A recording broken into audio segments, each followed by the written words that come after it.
Start commission meeting and the pledge. I pledge allegiance to the flag of the United States of America and to the republic for which it stands, one nation under God, indivisible, with liberty and justice for all.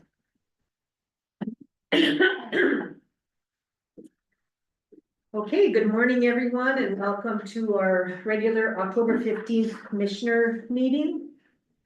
Just to remind everyone, we are on Zoom, speak one at a time, and if you'd like to speak, just give me the sign, whatever that is, for the look.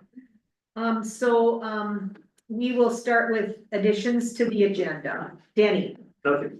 Amy. Nothing. Christie. Nothing. Ernie. I would, and I don't know if it's an addition, I would like to commend Grafton on their huge project they got with their apartments. Karen and I went to that ribbon cutting yesterday and to me, it's a class act and a huge project for, and Grafton got commented on about, there are not many cities that can get something like this going, so. It's, it was a big deal yesterday, I thought, so I'd like to commend Grafton and all the people involved that got this project going.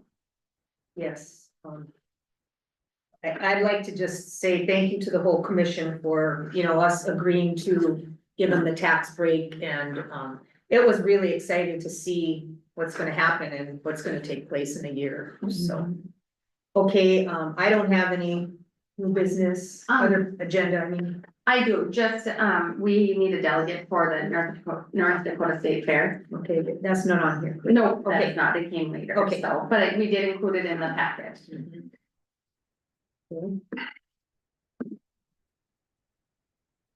Okay. Then, do I have a motion to approve the consent agenda, which includes the 2 budget meetings held in September and then our first regular commission meeting October 1st, So moved. plus monthly bills? Thank you, Christie. I'll second. Any more discussion on the meeting minutes or any of the monthly bills? Hearing none, all those in favor, please say aye. Aye. Opposed? Motion carried. Okay, employee time, I don't know that we have any, so we'll just go forward. I know, Jason, that you're gonna give us the jail update. Yes. Okay, Can I ask something? Yes. I got a new computer. What's our internet loss best? yes. Okay. I got it in the document somewhere. Okay, I wouldn't do it. I forgot I had to do this. Wash. Yeah. Old capital. Okay, Jason. Morning, just Morning. I'll fill in for Ron, the meeting had to go attend.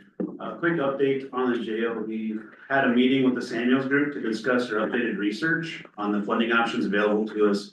After discussions, it was determined, we best meet again after the November election to see where we can go from there. Just simple one, yes, so discussions on funding and wait and see until after election. Madam Chair, Yes. so I'm on the finance committee, so will we be part of this then with this funding options that you guys are working with them on, or? We were just kind of updating them off of what the finance committee had provided us. Oh, you were, Yeah. oh, okay, so, okay, gotcha, Yeah, it was a real short meeting. We didn't, okay, so. okay. Yeah, it was just a provided update from that you had from the finance committee. Okay, that's what I thought, we don't wanna work against each other, so I No. thought, are you guys doing funding on it? No, not at all. Not at Okay, all. so it was Tanya brought from our finance Yes. meeting, she brought that to you guys, okay, Yes. understood. Yeah. Any questions about that?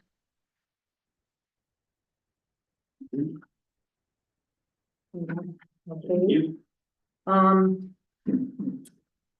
Then we'll go to unfinished business. You want to talk about the state fair? Yeah, sure. So we need a delegate, and in the past, John Beneda has been the delegate. My understanding is for quite a few years. I'm just curious if I should reach out to him and see if he's interested again. I would say so. I think he enjoys it. Yeah. Okay, I think he perfect. does I too. will do that and then I'll update everybody. Okay.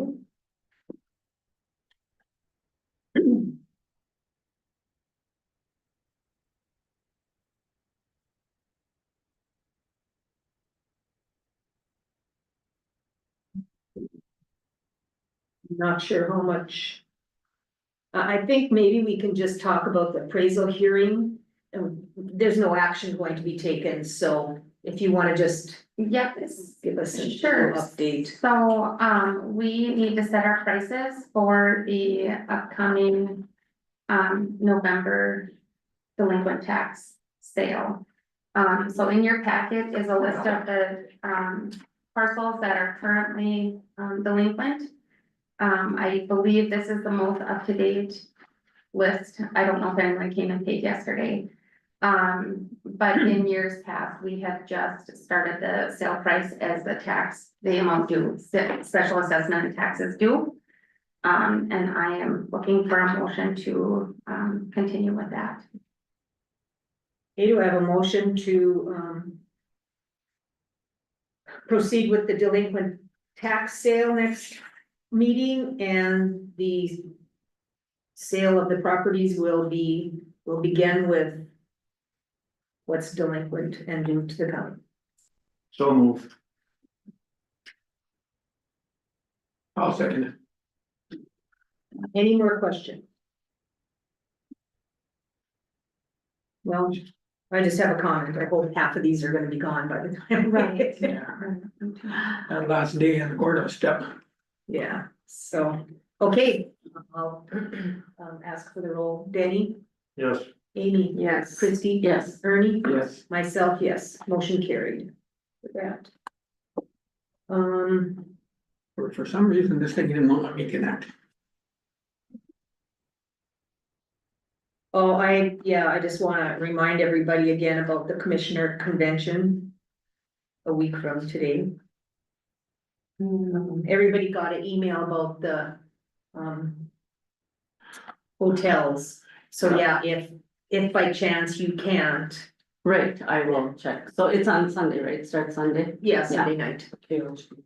Yeah, and yes, to remind everybody about the KLJ supper at 5:30 or 6.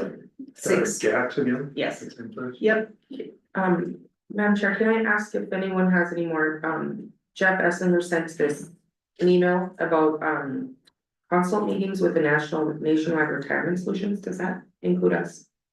No, that would be employees. yeah. I didn't even see it. No, he just sent it Yeah. this morning, it's nothing that we have to Okay. consider, so. No, okay. Yeah. Well, this is useless. You can't get it or it won't connect. Well, I tried small letters, big letters, I even tried Washington. Did you reboot your computer? It's been rebooted a couple, yeah. Okay, I think Christie, I can share with you. do you wanna talk about energy efficient Well, I- conservation block? I don't have to go to most of those emails too. Who? Stacy. Oh, Yeah, oh, yeah, sure, yeah, sure, so yeah, all of that, that's Stacy. Yeah. Okay. Yeah. Well, there's, Jason, why don't you come up and we'll talk about a few things. Sure. I think Jill's planning on coming. Yeah, Jill's planning on being here for that. I better check, but I'm almost positive she sent me a close. Yep. These items that were in the packet for signatures.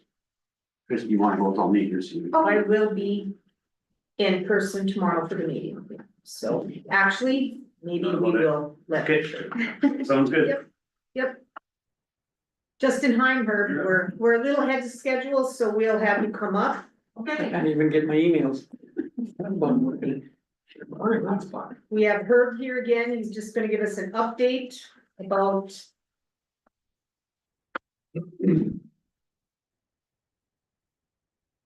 Good morning, Commissioner. So yeah, I'll start right in here. So, on 9/17, Sand appeared before the Walsh County Court. And he was found guilty on 3 additional charges. Of bringing in stuff. Guilty of three separate charges. I testified at that hearing. And his probation was revoked. And he was ordered a deferred sentence of 360 days in the pen. So that was on the 17th. So on 9/27. Another truck showed up in Wesleyville. Full of junk. So I called the sheriff's department. They came out. Filed a report, took pictures. And then I got a call from the deputy. That said, well, we checked with the state's attorney's office and apparently Mr. Sand got approval. Because he requested to bring a truck into Wesleyville so he could load his stuff off. And take it out of Wesleyville. That was a lie. He's lying to the court. Lying to the state's attorney. That truck showed up in Wesleyville, fully loaded. And it still remains there today.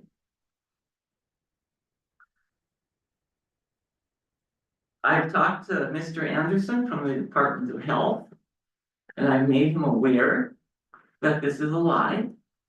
Because what he's trying to do now is he's trying to portray that he's got this truck sitting there full of stuff, and when the Department of Health shows up, he'll simply say, well, look what I've done. I've loaded all this stuff in the truck and I'm trying to be in compliance here. Just give me a little more time. And see, there lies the problem. Mr. Sand has it all summer to clean up his stuff. He's been there on a regular basis every day. Since his last court hearing, which was on the 17th, he was given another 30 days. Compliments of the court to clean up his stuff according to the Department of Health. What has he done in those 30 days? Absolutely nothing, except to bring more stuff in. Now, at the 11th hour this morning, he shows up. And I don't know what he's gonna do out there today, but today is the day, today is the 15th. This is, Oh, he has, today is the day, I couldn't remember. I'm not sure about Yeah. that, because Well, today's Tuesday, yes, it was a Tuesday, and then a month would be today. because she Yeah. said by the 15th. Mhm. So he's out there with his skid steer, and now he blew a tire. So now his excuse, I can just hear it, is gonna be, well, I blew the tire, I can't do anything, give me another couple of days, give me another week, give me another 2 weeks. That's the way the man works. Regarding vehicles that he's bringing on the property. They're not tagged. He's driving vehicles with 2015 tags on it. I've taken pictures of the tags, I've taken pictures of the vehicles, I've reported them to the Walsh County Sheriff's Department. He's still driving them. The containers. Another big misunderstanding. He claims he was given permission to bring 2 50-foot containers onto the property, which he did, from the health department. Well, I talked with the health department. Jake said that was, if that is what he said and that's what he's doing, that was taken fully out of context. What he told Mr. Sand was, all automobiles and stuff, junk like that, has to be put into a building per century code. Containers are not considered buildings, they're temporary storage facilities. So what he's doing is he's working the system. And he goes and he cries and he whines to one person and the next, and they tell him something, and then he takes it all out of context and he does what he wants to do. Well, now he's got 2 50-foot storage containers on the place, filled with stuff. Not all the stuff that he has on the property, no, he's bringing more stuff in and then hiding it in the container. You know, this is just getting out of hand. And the problem of it is, Commission, is what consequences has he faced? What consequences? He's been in violation of court order and his probation on 3 separate occasions. Each occasion, he's been given another 30 days to clean up the mess. Has he been put into jail? No. Has he even been given a fine? No. Not one. Now he's lying to the court I would think that would automatically be a whammy. You know, lying to the court. But he's still out there, he's still doing his thing, and I think he as much as told us that when this is over, he's bringing it all back in, and he's doing it right before our eyes. Now, there's a bunch of insulation that showed up. I don't know, that was within the last 2 days. I don't know how he got that in or where that even came from, but it's on the property, old insulation. Did you take pictures of that for? I did. All the, And I sent it to Okay. the Department of Health. okay, because, besides that insulation, from a good source that he's also been burning tires, I don't know. And how many times has he done that? Well, last night I went over and talked to my neighbor, Nasa. And she said she was gonna try to be here today, but Yeah, I told her it was, maybe it's true. And I said, what do you think of all of this? And she said, well, he's sneaking stuff in. She says he's hiding it, and he's got these 2 containers back there now. And now that's his hiding spot. He hides everything in between the 2 He puts, containers. yes, I've been watching, yeah. Yeah. And, yeah. Herbie, you mentioned, that he takes things out of context. I think the health department has been, what we felt has been the most, what we can have a little bit of skin as far as Mhm. proceeding. Are they documenting these requirements? I mean, you know, context and words, they don't stand up, right? But if there's documentation of what he is able to do and not able to do, that's where I feel like then there's proof of, you know, instead of, well, he did say that, it's a he said, or he said, she said situation. Mhm. So that's what I would wanna make sure of, is that the health department has a document or something in writing. Yeah, I'm not sure what they have. I have I it in would writing on assume that, text. yeah, I would assume that they do. Because Yeah. Text I and texted email. him, Yeah, and I can show you the text. yeah, And he came back and he said, if that's is what he said, that's been taken out of context. And I got the text, I think I showed you yeah, the yeah, text. yeah. And he said, what I told him was, all of this stuff has to be put in a building per century code, Mhm. not a storage container. Yeah. And I mean, the truck out there, I mean, I went and talked to a number of my neighbors. That truck showed up fully loaded. Mhm. Mhm. But he's telling, I don't know what more documentation we can have. I've Right. taken pictures, I've sent it to everybody, I've communicated with you folks. And it's too bad that, you know, things like this have to. Well, it's not too bad, it's just the way the system works and we have to do it this way. Now after today.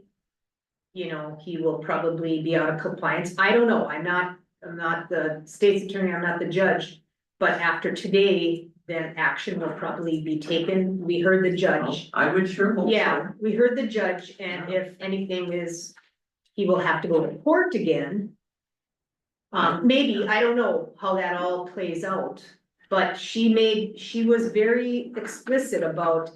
You bring anything in and you will be going to jail. But he already does, Well, I know, but you know. you don't do it in that time. Mhm. Today's the time frame. What I'm afraid of is So- gonna happen is the health department's gonna go out there, he's gonna go out there and put on a show. And they're gonna say, oh, well, you know, you're trying, so we're gonna give you another 7 days or another 10 days. I don't- That's not I don't think the health department can give them. We can't assume that. Yeah, I don't think the health department will, Herb, I think now with this stuff going on and proof. That the judge will. I sure I hope hope so. Hopefully the judge puts some teeth in it, Yeah. either puts him in jail or fines him or He something. was pretty adamant Send a last message. time, but He's, the problem of it is he suffered no consequences of Yeah. this, he's only paid $250 court fee, that's it. And so in his mind, this is a big joke. Yeah. And another thing I wanted to bring up is that intersection. Mhm. Now, that intersection has been a problem this fall. I think Mr. Suda, I was told last night that Mr. Suda called the Walsh County Sheriff's Department because he was having trouble getting his trucks. With issues at that intersection with his trucks, because what he does, and we've told him several times. we reported it to the sheriff's department, they've been nice enough to come out. Mhm. He moves his stuff, but again, there's no consequences, he just moves his stuff, and then 2 weeks, it's all back over there again, plus more. And I reported before, there's been 2 near misses at that corner, there's no stop sign. When you come from the west, Yeah. it's a yield sign.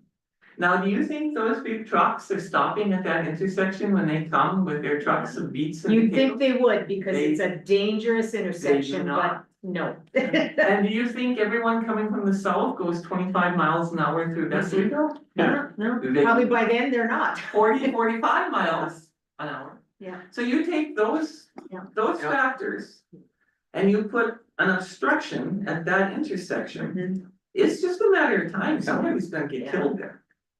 Well, I think after today, I will go up and talk to the state's attorney. I did go up there and she wasn't here yet because I was here early. I will go up to her and talk to her and see what the next step is with all this stuff happening in between. Okay, I appreciate that, And I will- I yeah. really appreciate the commission's support. I really appreciate your support, Karen, you've been very supportive. And we just need something done, I mean, this is D-Day now, Yeah. we can't let this just continue, is winter's coming? Yeah, that's the, He's got this old camper parked in front there, which is right next to a power box. Which I'm sure Nodak Electric wouldn't be really appreciative of, because anything close to a power box, if something happens to that power box and they can't get access to it. Mhm. You know, I wish what's gonna happen is there's gonna be jail time. I want, if he doesn't get this stuff cleaned up, some sort of an abatement to get it cleaned up, and he should be charged all the charges for cleaning stuff up. Well, she did say the next, anything after, the month. That he would be going to jail, we Mhm. heard that. We So, did, and I just hope it Yeah, doesn't change. It's been gone on over a year now already, and I said we were worried last winter about Yeah. snow and we're gonna do it again. A year and a half, and last winter we didn't have any snow. Now think if we get snow, that road's gonna be blocked. And I guess, I don't know, Karen, if you talked to her, I expressed our county concern about Yeah. hazards on that corner and everything too. I mean, we got a stake in this too, and there's gotta be safety and if it's not Exactly. followed. Cause I guarantee you, if somebody regrettably gets hurt at that corner, it's not gonna be Mr. Sandholm. Oh, no. It'll be the county. okay, well, I appreciate you coming in and, explaining all this, because I might know some of it, but not everybody else does, and I will go up. You informed. I will go up and talk to the state's attorney after the meeting. Thank Did you get a hold of Keep it Bill on down. Sunday? After you called me, did you get a hold of Bill? Shoulda, I did not call you. somebody did. Bill Studa called the sheriff's department. Okay, cause he called me and talked to me and I said, Okay. oh, it's, yeah. Yeah, Okay, yeah. okay, So, yeah, thank you for this too, thank you so much. yes. Thank you, appreciate her. Okay, well, we'll have you come on up again, Jason. You're like a yo-yo today. Fragmented.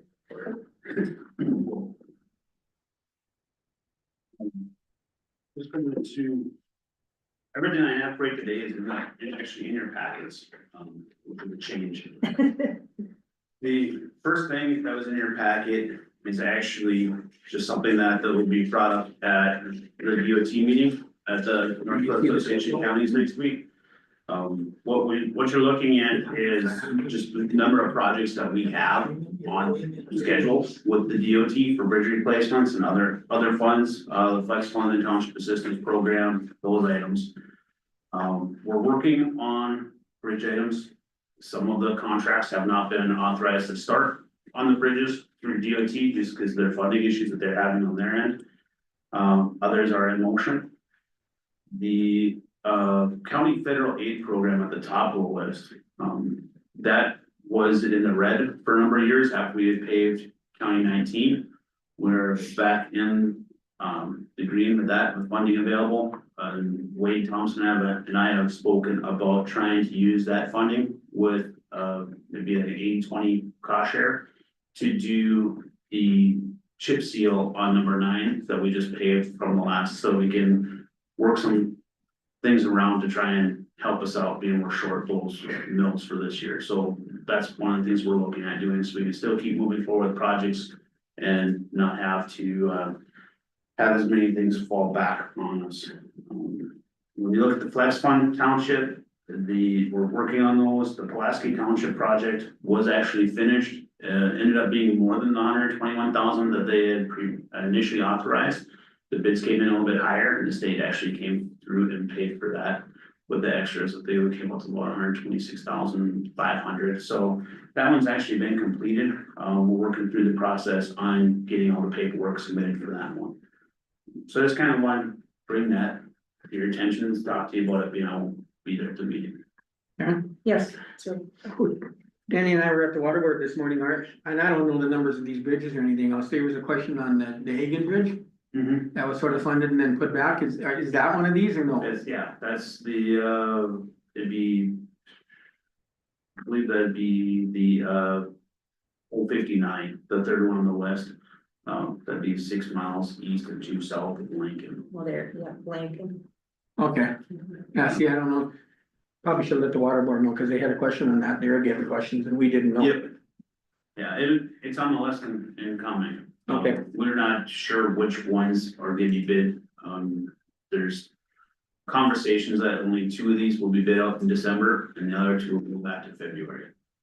So, So they will get work done in the spring then, okay, yeah. well, they'll I be did- bid in the spring. Okay, So, 'cause I did get asked about that Hagen Bridge. right now, the way it's looking is we're gonna have 4 of these projects all come out for bids. But it'll be on 2 different bid schedules at the moment. From what we're hearing is we'll still have 2 on the December.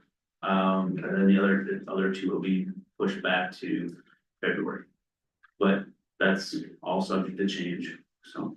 But that Hagen Bridge won't be bid ready till 27? No, the KLJ's work on everything is pretty much finished up on that one. We pretty much have the design and everything, it's just waiting for the final steps from the state.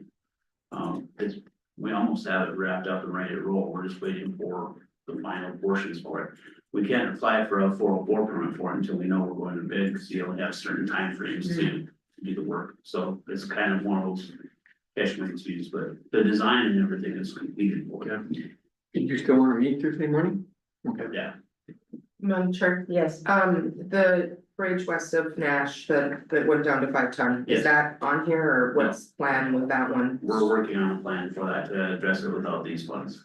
So, we brought that bridge up, the sheriff's department did catch 1 semi going over that bridge last week. It is in the north block. Fine, $14,000. So. The semi will be returned to the farm when the fine is paid.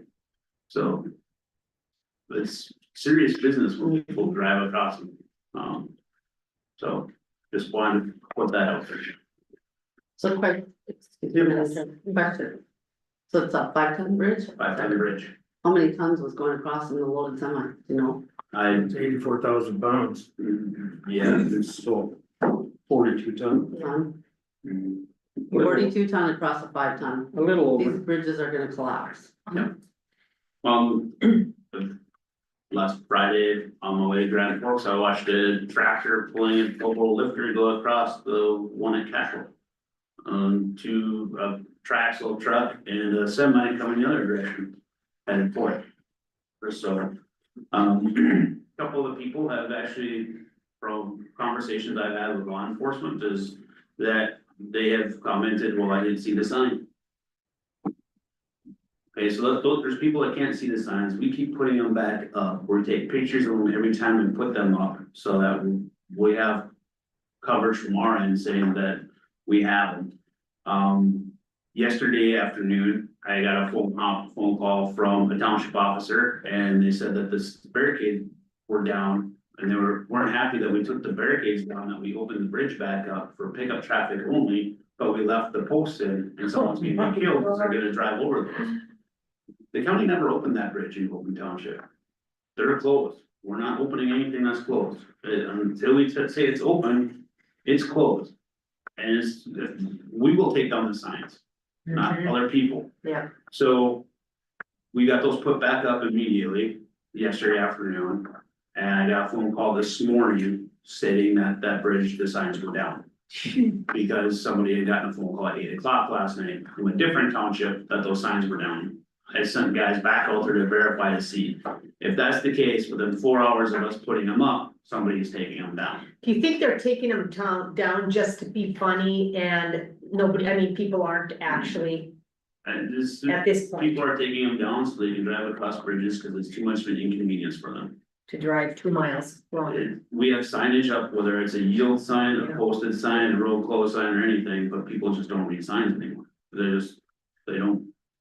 So I don't know what They don't we do. abide by a sign. So Everybody knows how to read, until it hurts, I don't know what we can do, yeah. honestly.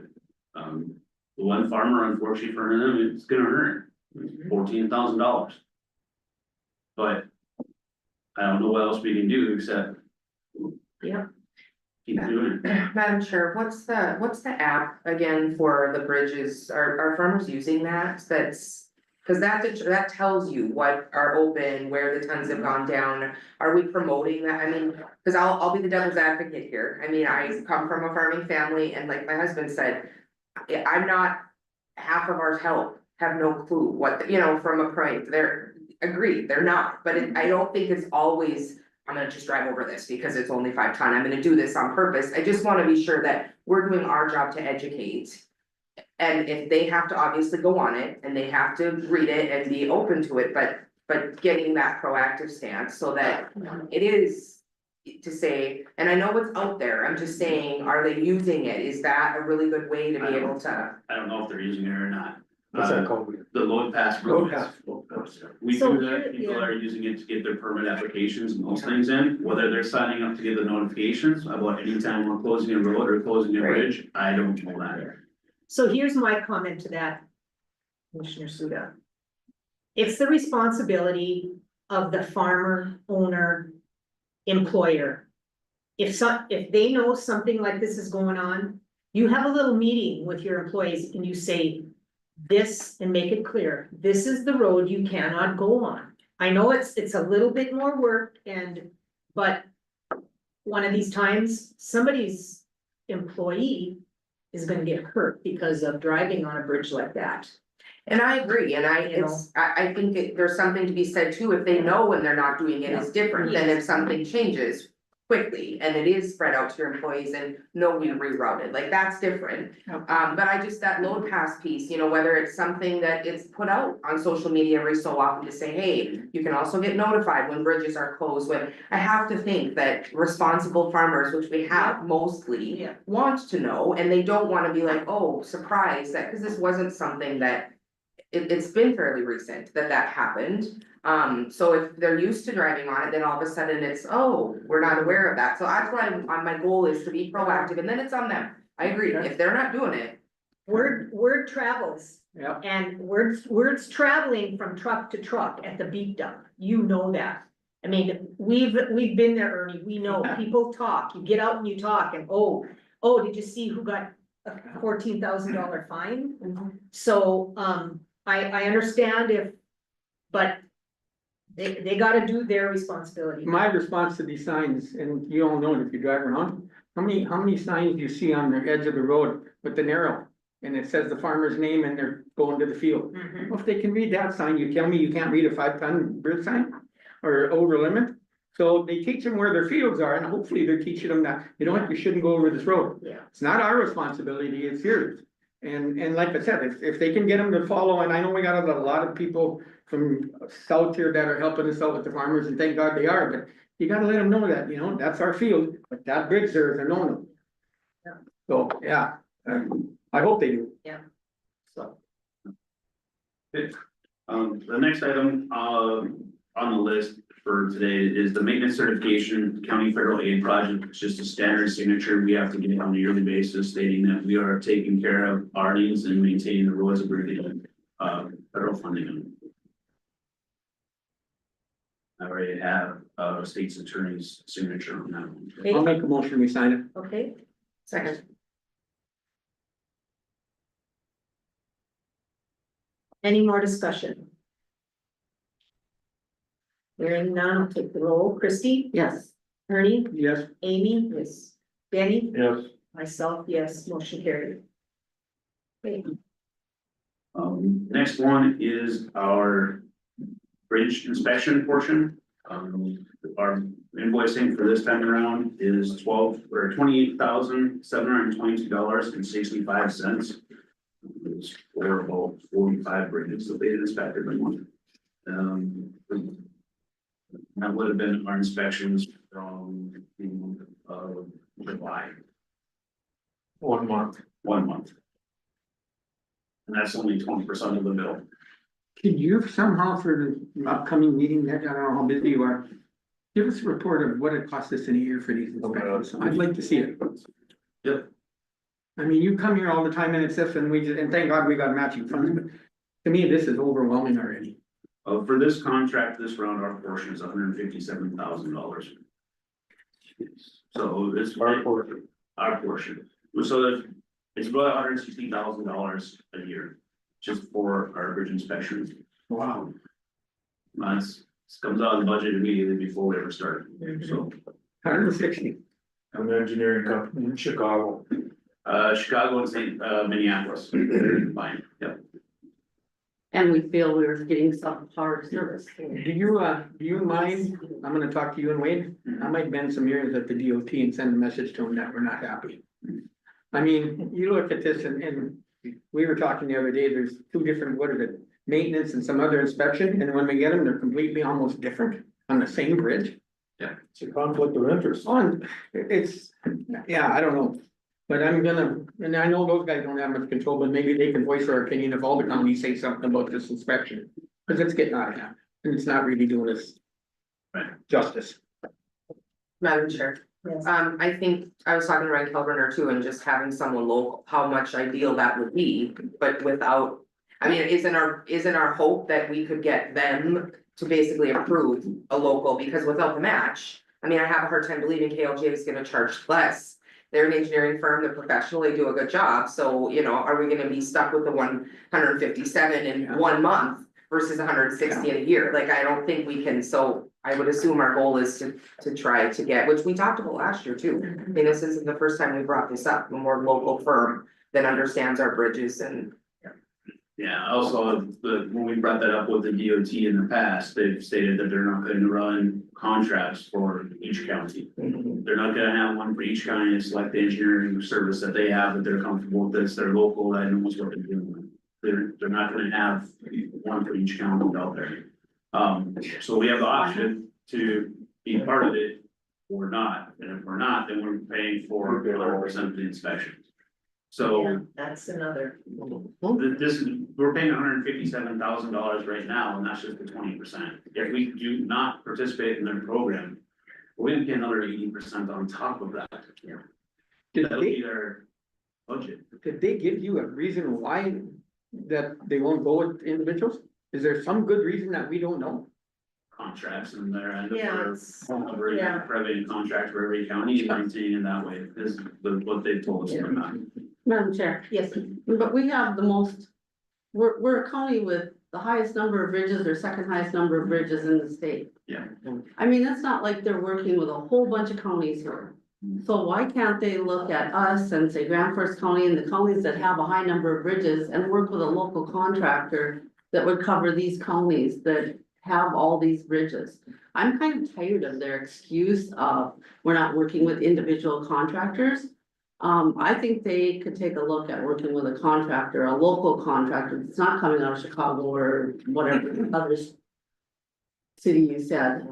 I think we need to put the push on them. Yeah, And we that's did talk something to we them can- last year. and that's we something we can talk to them them. about at the meeting down there. There's two counties that don't even Well, have we bridges. talked to them last year and it went nowhere, Well, but we need to keep pushing. yeah, they're the DOT, so Yeah, well, we're getting subpar service I- from the I- contractor and we're I paying a lot of understand that. money for it, Yeah. even though it is cost shared. I understand them too.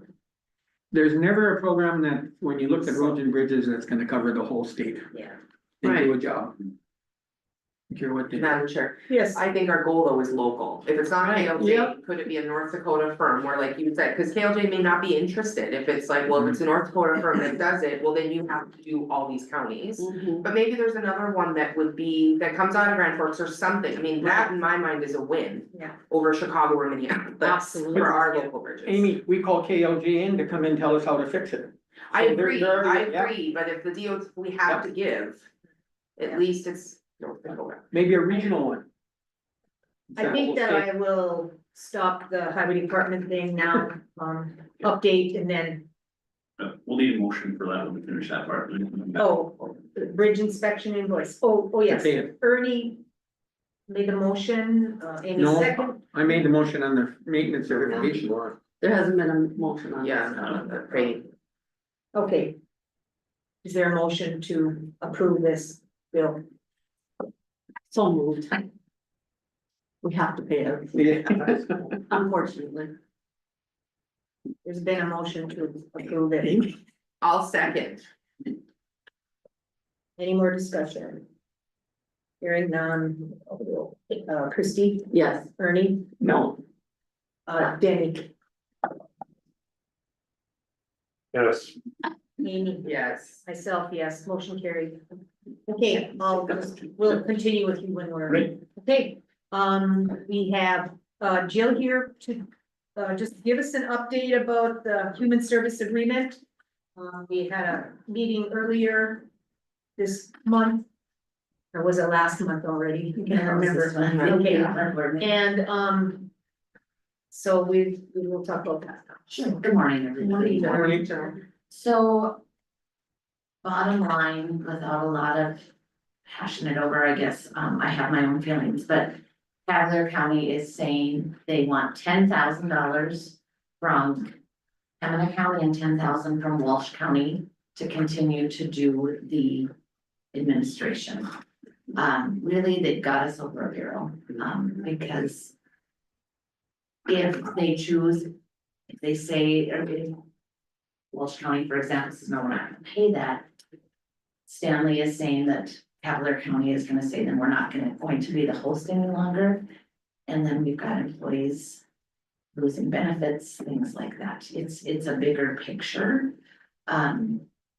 There is, so the money that Cavalier County has been holding the indirects that have been received this year.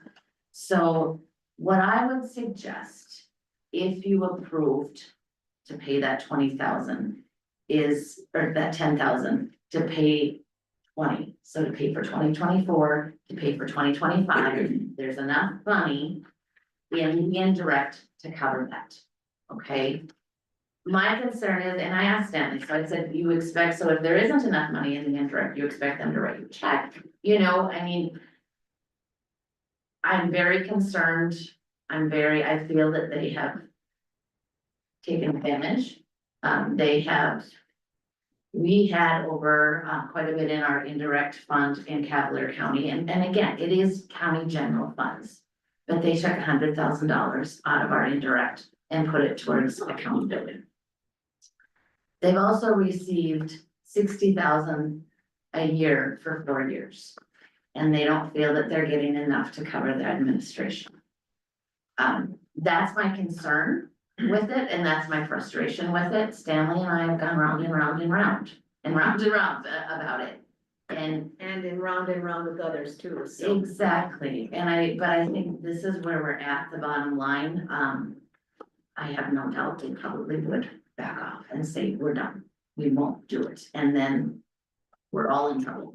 And it's not just, I mean, it's the employees, but then I would foresee we could lose employees at that point too, because especially eligibility workers can work from home and they can work for another county where they can get their full health insurance and then full retirement. So I begrudgingly would ask that you would approve that. I don't agree with it, and I even said to Stanley last week when he said he wasn't coming, I said, so you expect me to go and advocate for something I don't think is right, I don't think it's fair. Madam Chair. Yep. I don't like the game of threats. I don't either. I don't think that's the way we should be functioning at the county level, or with another county. Correct. And I attended that meeting, and Stanley himself admitted that Walsh County, we do the state's attorney portion, right? For all these counties. We take care of the state's attorney portion, but we do not receive any additional funding because of it. We don't receive anything It extra. comes out of our indirect, correct, Jill? No. No, there's nothing, so. We're doing it for nothing, Right. for Oh, right. all other counties. Yeah. Just for clarification, this is standard. Yeah, he's the chairman of the North Yeah, Carolina Human I just Services. wanted- And he brought it up himself, he said, well, you know, Walsh County, he said, fair is fair, I guess, but you guys don't get anything for what you're doing for that portion, so if they're gonna play this game of saying, you're gonna pay us 10,000 to process the payroll. Essentially, they are processing the payroll for the employees. Would you say there's really anything else? I Yeah, mean, the- that's. I asked that There's question. workman, you know, certainly the workman's comp and all that PERS stuff and, you know, Mhm. That's at all the clicks of a button, isn't it, though, on your and at computer the once it's beginning, it set was up? a lot, Yes. but Right, it's. It got it's set up compensated. now, so basically they're processing the payroll for the employees. I don't see that that's worth $10,000. And I guess if they feel that they need to have this 10,000 and we decide to pay it to keep peace. Then we need to send them a bill for the state's attorney portion, because we should be reimbursed as well for what Kelly is doing on our side. That's my thought. And after attending that meeting, I wouldn't have known until I attended that meeting, and I point blank asked, what all goes into this? Because they got 100,000, you guys, they got 100,000 to put towards their county out of the indirect costs. They were getting 60,000 the last how many years? This is payroll, Mhm. this is processing the payroll. I don't agree with this. The other piece of it, if I can. add, Yes, go ahead. Is You have till 10. the. Walsh County pays for a lot also for social services. It's the custodial, the snow removal, all of that is paid for by the county. Yeah. We don't pay for that individually. Pembina County is the same. Or in Cavalier County, we pay for everything. They don't provide anything for us. We pay for our custodial, we pay for our snow removal, you know, they purchased the building with state dollars, you know, it's just been. It's been. A good deal for Cavalier County, I would say that, it's been a good deal for them. And I don't know, it wouldn't even make sense for any other county to host because of, we wanna have our employees to be able to have good coverage. Yada, yada, each county would then have to set up more to their payroll, you know, the auditor, all that stuff. And to me, they've done it all and they've gotten paid well for it. It would be just a step backward and. Is their county willing to take less insurance? How would they compensate their employees for that then? Did they talk about that, Jill? I mean, if they go on Walsh County's insurance. Are they gonna like that, or The employees, no, I Well, mean, that's the why, thing, yeah, I don't That's understand the why. If we did it, because we could do it too, but we don't want to. So, I mean, it doesn't even, go ahead. I'm sitting here, you're saying that he wants 10 from each county, so that's $20,000. What percentage is that person, whoever's doing these? So if she's getting a 80,000 salary, is 25% of her workload paying for this? I doubt it is. right, well. And to me, I think they're really pushing the button and stretching it, cause I don't mind paying it. Yeah. So if you want us to do a contract and say she's got 20 hours, we'll pay her 50 or $100, fine. But if you're taking a $60,000 salary person and asking for 2 counties to pay 20 and she spends 10% of her time on it, that ain't fair. So where Stanley's getting his numbers is, he's using these cost allocation, the countywide cost allocation dollars. And so it's saying that they spent $127,858. And he's saying we're only getting reimbursed 25%, so they're still getting 25% of that, which is 31,000. So they want to get paid that 75%. I mean, they feel they should All of get that 75% or up. It is not gonna cover that entire amount, but they feel that they're the smallest county, that they have the fewest employees. And which I try to say, but they're all your employees, they're all, but, so that's where he's coming up with that, and that total amount includes state's attorney time for child welfare, it includes everything that they would use to say that they have paid for anything that would have anything to do with us. So it'd be treasurer's time, it would be all of that. And yet. Their county only works 35 hours a week. Correct. So can we send them a bill for snow and our custodians? Maybe we come over $10,000, we have money in our pocket.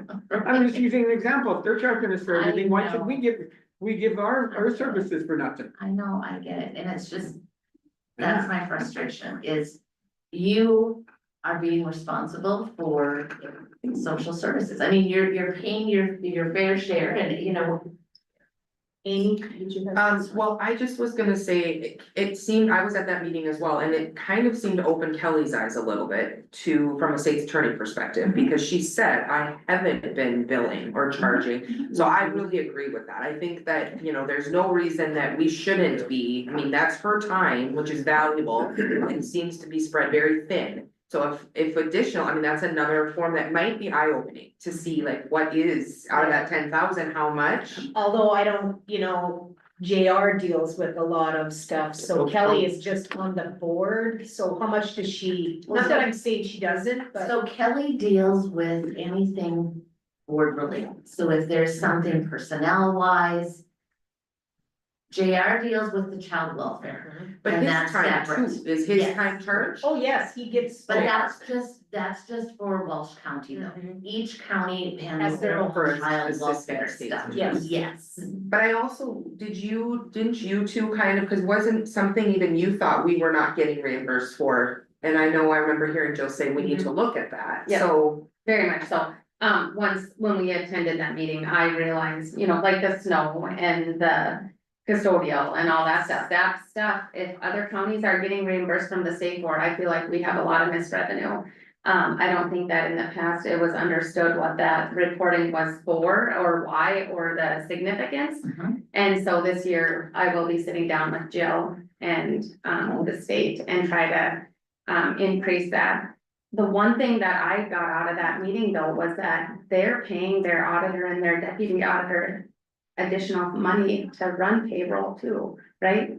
And they said that if they pulled it, they wouldn't pull that back from them. So I want that known as well. How much was it, like $6,500 a year or something? I don't remember the amount. I don't remember the amount, but it was their choice. The other counties were not contacted. It was Cavalier County's choice to decide to up the pay Yeah, for their employees when they took this task on. So that was their choice, not ours. Right, Yeah, and then and I believe Chrissy, you because they wouldn't have done it without it, so. but you questioned if you guys are no longer the host company, would that go away? And he said, no, it would No. not. We wanna compensate our employees. And Mhm. I thought that was interesting to know that.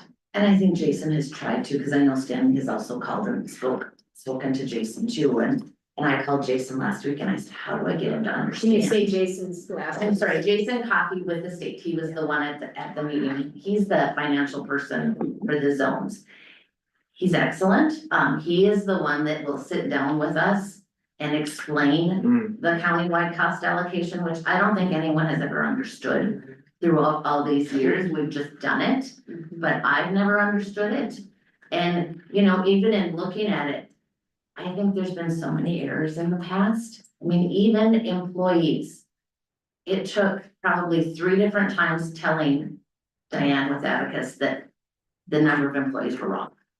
to get it correct. So I really think if you and I and Jason can sit down, but that's the point. They're still going to have those same expenses, whether we are with them or not. They're still going to pay everybody else the same. Ernie? I don't know, it's my feeling, I didn't go to the meetings or hear what you guys heard, but I just think that Stanley should come talk to us, I don't think it's on your shoulders, and I would like to ask him some questions. Why this, why that, and our county's given this. I mean, if he can't come talk to us and he's a regional guy, there's something wrong here, there's a lack of communication. And I'm not comfortable with that. Well, and truly at our board meeting, that was the plan, is he was going to go, well, to Pembina County and here. And then last week he said to me that he wasn't gonna come. This is gonna come because they aren't budging. So what do we do if they say they will no longer be host? Jill, what is your suggestion? Well, that's my worry. Yeah, I mean, obviously, I'm worried for my employees. I understand where you're coming from. And again, I want to be upfront with you with my concerns too, but I really do think they've got us over a Well, barrel. and I don't think it's fair for us to have a new auditor that's only been here for a year and is still, we have things dealing with here. You know, to ask her to take that job on, you know, Pembina County, they will be do they have a new auditor yet? Brand new, yeah. Brand new auditor and yet Cavalier has an auditor who knows this thing inside out. I don't know how much time they're spending on it at all. And with the money that we are already spending for snow, all that, I just think $10,000 is a ridiculous amount of money to. I don't know if we can, you know, negotiate something lower. It didn't seem like they wanted to negotiate at all.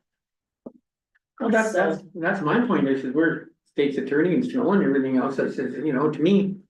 Let's meet in the middle, I'll give you 5, you give us 5 back. Yeah, We're getting nothing out of it already, so even if we get 5, we're in a exactly. better place than the 10. Yep. And and I hear he just doesn't even wanna come, they're stuck in it, and I'm going, boy, this isn't, I'm just pointing the hell with it. If nobody wants to do it, then what happens? What happens if no county wants to take Well, care? we don't And have, I know, but we he's don't have a basically doing social it. service then. And And that's. I don't know what the state would do. I mean, Yeah. I don't know what their opinion or what their stance Mhm. would be on that. I truly don't. Mhm. Danny, How long has it been since it's state?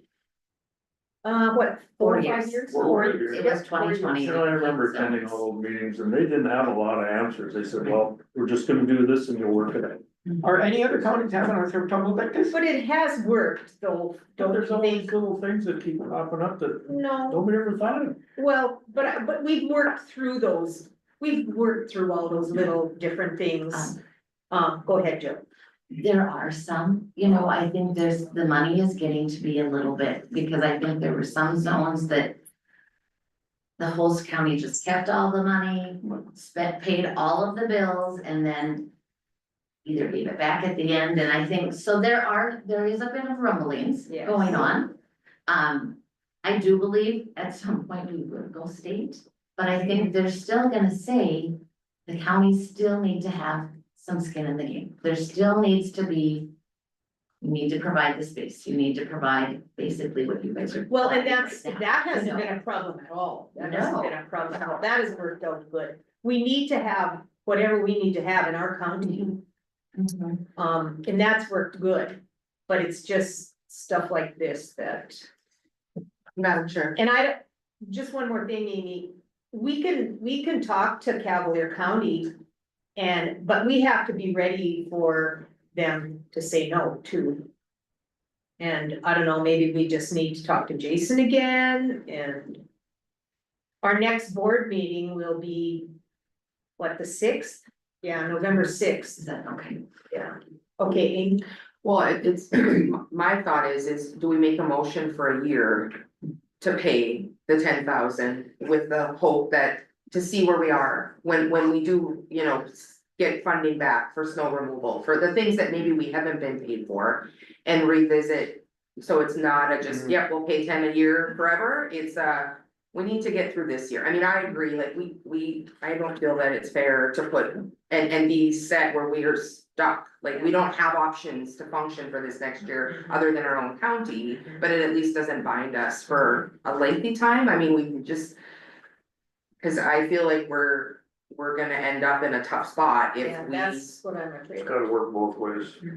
Madam Chair. Well, if we said, we're gonna pay this, and we asked them, so then we asked them to reimburse us for, or where, I mean, they're not paying anything, who's paying for it? That's it, we're giving it for free. For snow removal. We're paying for her to click the button to hit the payroll.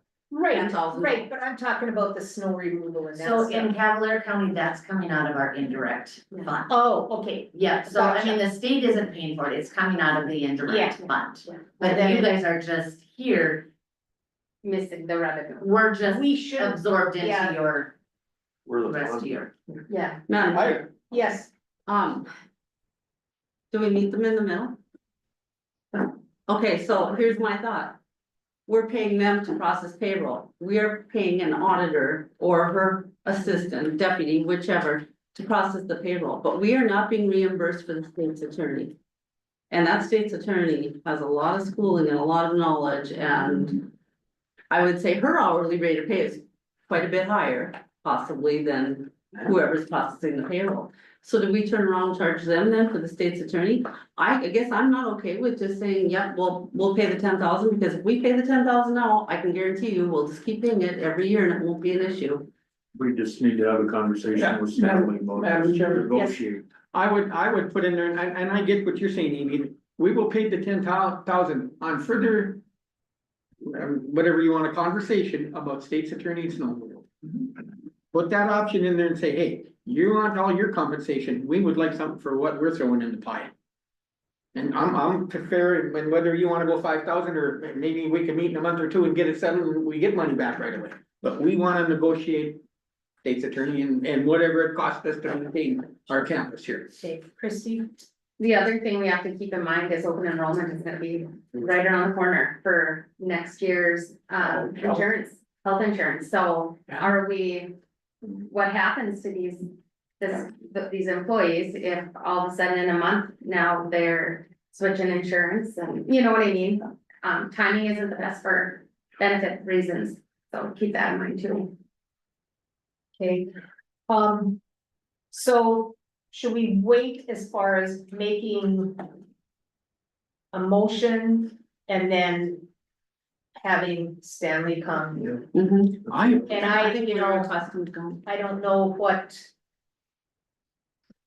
their next meeting, if they have delayed, you know, I don't know that he can be gone, I don't know, he's chairman of the meeting or of their commission? He's not. Okay, okay, then that's different, Is because he would come, they have the meetings the same day we do, and there consequences? And I don't know all the things, so let's say we didn't agree and this thing dropped out. They're gonna lose more than $20,000 in their pocket, aren't they? Cause just cause a Cavalier or Kevin and us wouldn't pay us, That's a lot. so they've got some stake in here too, and I can't just believe that they're gonna let that all go, cause they're already got a nice piece of the pie, they're not gonna let that go. The bad thing is, and Holly is the one that pointed that out, is the countywide cost allocation is 2 years behind. So they're, let's say it ended this year, they would still get that reimbursement for having those employees. Because it's 2 years behind. So which is. they get the benefit of having all of the employees, and they're getting more reimbursement. And really, the idea behind it is that was supposed to cover their costs. That was really what it was supposed to have. So Madam Chair, did they not get it for the first 2 years then? Did they have to figure it out on their own for the first 2 years of being post? Well, we had gotten so much money. Yeah, we had, before, yeah, and that's where now we're finally getting to what, and that's why we had like Really? over 100,000 in our indirect, because we were getting so much at that point. I think they got reimbursed heftily when they got to take that 100,000 from all three of our counties, right? Well, we had the opportunity too. But I mean, they got to use that I for know, their I county. know. But why would we have? That had nothing to We do don't with want social that. services, Dale. Well, It had nothing to do with social yeah, services. we wouldn't have had the same health insurance, and we wanted our employees, the employees to be able to have the best health insurance. So, So that money was Yeah. sent or given as indirect. Right. And that's what I said, is because I'm not spending crazy amounts of indirects, then Yeah. they got to keep. They got to keep it, yeah. Yes.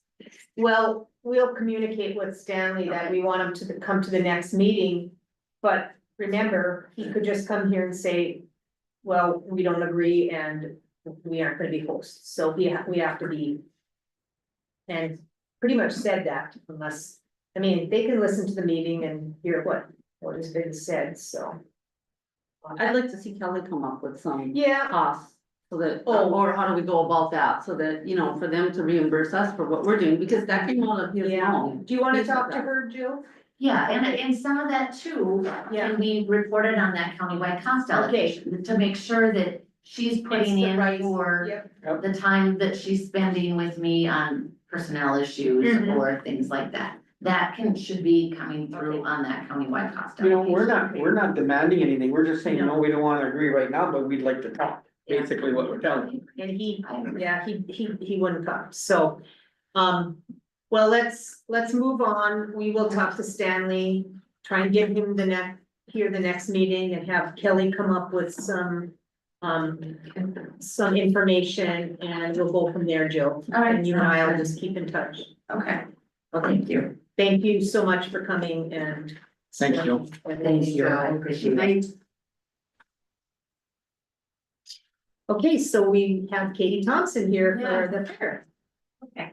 Sorry, we got a little behind, but. That's okay. That's mission. As y'all know, the fair starts tomorrow and runs through Saturday, so it's been a very busy time for us. Regarding what's specifically on the agenda, I would like, Luke Willehaugen, who is the president of the Walsh County Fair Association, to speak to that. But last Thursday, I believe it was, I received this letter, so this did not make the request. I hope you guys also received a letter like this. I'm just wondering. From who? I'm sorry, from the North Dakota State Fair Association. Oh, yeah, They we have took an care of annual that. meeting. I don't know who, We take care of that, so. okay, all right, because we just got it and I have to send it in Yeah. by Friday. So, okay, Well, then it's- We'll reach out to John and She'll- he okay. was the past one. So Perfect. yes, we'll be in touch. that's what we were hoping to hear. Yes. Okay, and if I may, I would defer to Luke for the moment Aye, and then I'll. whatever jump you back in. wanna So, do. Luke, It's- yeah, Yep. please. You want to copy the contract? Good morning. Good morning. Thanks for coming. Well, thank you. You might want to thank me after. Or might not want to. So I am here, I believe, with I got forwarded a contract from Icon Engineering. And I believe it was forwarded to you people as well. Yeah. So going back on this, we had a structural engineer in to look at the building, the end of August. And in order to proceed and get his report and his finding, they wanted this contract signed, sent it to me. I didn't feel I was in the position to sign it, so got hold of Katie and we sent it to the state's attorney, county state's attorney for approval. And I guess at this point, I'm looking for approval from the commission to be able to sign the contract and move forward with getting a report and his findings on the building. So is this just to sign off on it to get the report? Is there money involved here? As of right, There will be. there will be, as of right now, the estimated cost for what we have in with Icon as of now is approximately $2,500. Okay, And at this point, I mean, we started this not knowing exactly what direction we're gonna go. My understanding is there's a line item in the county for some building stuff. Whether it would come out of that or the fair board or combinations. But I guess we were to a point, we needed to try to make some sort of progress and had to go looking to find something to get some answers. Sure. So Madam Chair, is this to look at the existing building to update it? Because the last time you were here, you were looking at building. So Correct. that's off the table now, is- Well- or what's going on here? Can you give us a little update? Because maybe some of you have been to fair meetings, I haven't. Well, so I don't yes. know. I think we did. Somebody was here to talk about that we were gonna check into the structure first before. So is that what Yeah. this is for? That is what this Yes. is for. I mean, granted, I think. In a dream world, we would all love to have a building. But the simple reality is. We use the building 1 week out of the year. What are we gonna do with it the rest of it? Park River's already trying to do the community center. I think after. We sat down and looked at things as a fair board. We realized. Feasibly, the best would be to try to fix the existing building. To stay there, just for the amount of use we have in it. But feasible and practical and. That's where we're at right now, so that's what this is hoping to give us some answers. Okay. I think especially from my standpoint, most of us on the board have no idea on this stuff. We had to go find somebody to give us a direction on what we can be done there, so. Okay, thank you. Denny is. Yeah, Luke just answered my, we all saw what we thought looked bad. Yep. But until we actually had a structural engineer look at it and clear it up, clarify what we were looking at. And that's what this is doing. Okay. Okay, Yes, so when you're looking at the structural. Of the building, are you still looking at the intent of having hockey in there, or are you looking at it just as a fair building?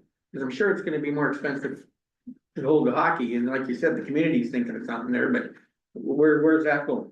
Well, I mean, at this point, we never walked away from hockey. You know, it was kind of a mutual decision. They were gonna head their way, we're gonna head our way. We're still in as. Until one or the other has a building built, we're gonna stay in there. If something, I mean, I can't talk for the whole board or talk from everybody, in my opinion. I mean, if something happens where. Hockey's new building falls through, I don't see the fair's gonna kick them out of there. I mean, I don't think we have the right to do that or. No, I didn't mean that, I was just wondering if you're looking at it that. How much more do we have to do, cause we still want hockey there, and maybe I worded it, that's what I'm Right. saying, so you're looking Yeah. at that in the study too. well, isn't that just a matter of putting ice for hockey? It's not like Yeah. it's gonna be, I don't, I mean, not just, but right, you gotta get the building in shape in order to have ice. Right. So, I think regardless of if it's a fair in there or if it's hockey or figure skating or whatever. I don't think that's gonna affect what we're looking at for fixing the building, you know. As far as where the walls are settling and the roof is leaking in places like Well, I that. just think of the condensation and the troubles we've had in there because of the moisture. Because of the hockey, Madam Chair. yes, So. So there was an agreement with the hockey. Association or club or members or whatever it is, and the fair, wasn't there, or between the building? Don't they pay so much of the expenses, they Yes. contribute to the expenses as well? Yeah. So are they paying for part of this study as well? Okay, yes, being it's a county-owned building, and I'm only speaking on my part as kind of the chair of what we call the Arena Commission. mhm, Where we have Luke, we have the president treasurer of the Hockey Association and the president treasurer of the figure skating club. We work together to try to pay the fees right now. My opinion, and this is up for you guys to give direction, but it's a county-owned building, no matter who's in there. So I would like this initial $2,500 to come from that $20,000 line item, because we have to maintain that building or we have to demolish it. It's my perception as a safety thing. We have had some expenses come out of that line item with replacing the door locks. I would like to get some cameras in place, so if there is vandalism done, we can follow up and prosecute that and we'll hold whoever is responsible accountable for it. Is that county fair line item? Is that where that's coming from? That $20,000, yeah, because I feel like. Yep. Or my interpretation has been that it's Yep. for that building. For maintenance and Yep, whatnot. well, that's pretty clear. I mean, Yeah.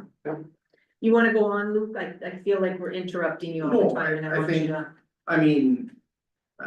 Matt, that's basically what I'm looking for, is approval from the commission. To Proceed with. proceed with this contract and proceed with Icon to see. I mean, granted, we're not looking at throwing. Big We- money at yeah. it, but we gotta know what we Right. can do. We have to hire somebody who's expert at it and hiring means money, so, you know, it needs to. I make a motion to approve the contract. I'll Thank you, second it. Danny.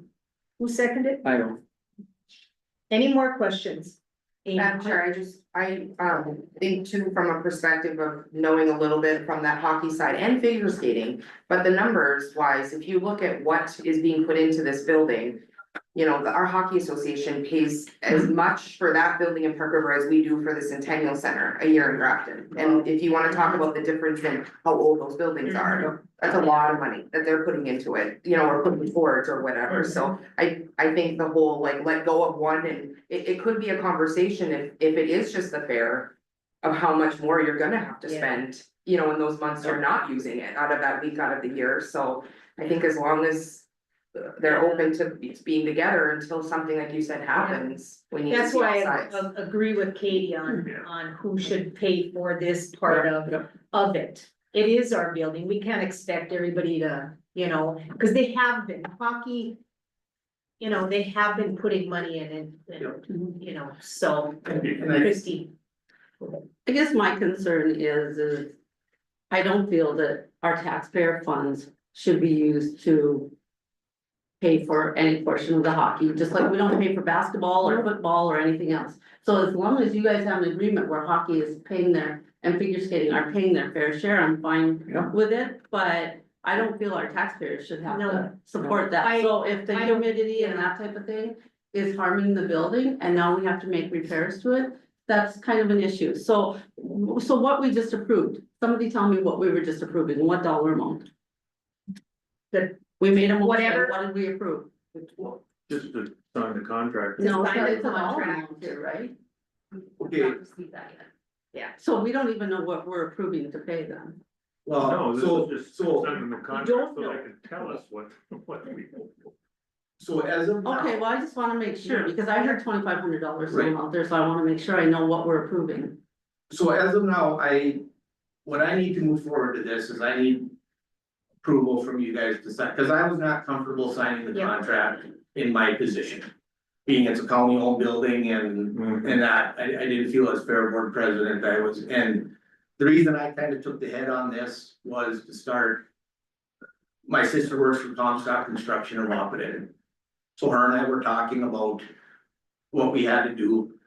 She said she could get somebody from Comstock in here to take a look, which they did last fall, just out of a favor, while they were up here working on the hop and just out of a favor, looked it over. The ice was in at that time, so he couldn't get up into the rafters and such. So he was gonna come back this spring. But when I talked to Sean from Comstock this spring about coming back, he said, you know, I was thinking about it. He says, I can come back, but I think we need to go to the next step of getting a structural engineer to give Mhm. a Tell us more what they need. educated opinion. So, so that ran out my favor and, you know.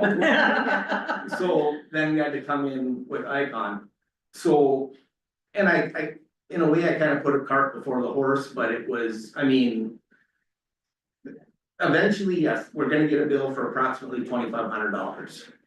Okay, now, when we get that, whether that's approved today or later, if that comes out of that $20,000 line item for the building repair, or if the fair board has to cough it up for part.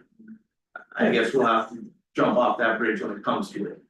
But So that's all we're really approving today then, is to sign it, and it will cost $2,500 at some point, I, you're thinking. What That's fine. I how just wanted he to make worded sure. it, how Tim from Icon, the engineer that was out, how he worded the email. That I got, he said, our billing department says we have approximately 2,500 of time and expense into the original site visit and roughed out report. So, you know, I don't have the exact dollar amount, but. Going with that, so. Okay. Any more questions or Katie? I just wanna, for clarification, to let all of you understand how the finances are handled in that building. So we got the fair in there, so the fair has agreed to pay for the October expenses for the building. Then hockey, well, this past year and past several years, hockey paid 80% of the expenses from November through September. And figure skating paid 20%. Figure skating has asked for more ice time in the winter, so then now they will be paying 30%. And hockey will drop down to 70% because they're giving up. I forget off the top of my head how many hours of ice time. Okay. But they have been very good to work with for the most part. If it's a ventilation issue because there's ice in there, I feel it's equitable to have them pick in a similar percentage to pay for whatever those improvements might be. Yeah.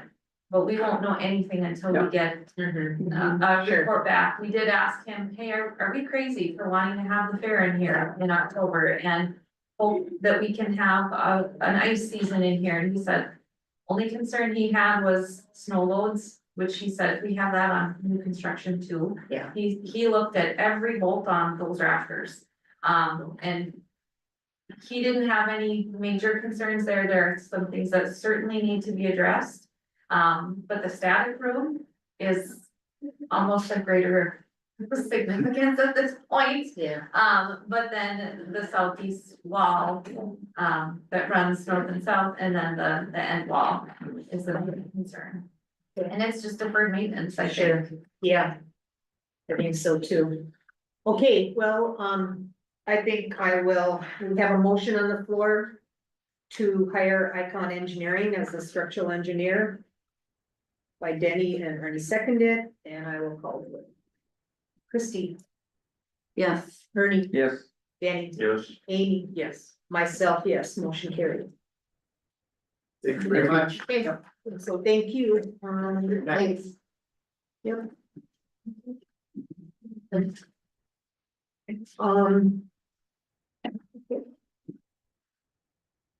Right, back to the extension update. Yep. Um, I just I wanna make sure that the people in the back, are you on any timeline?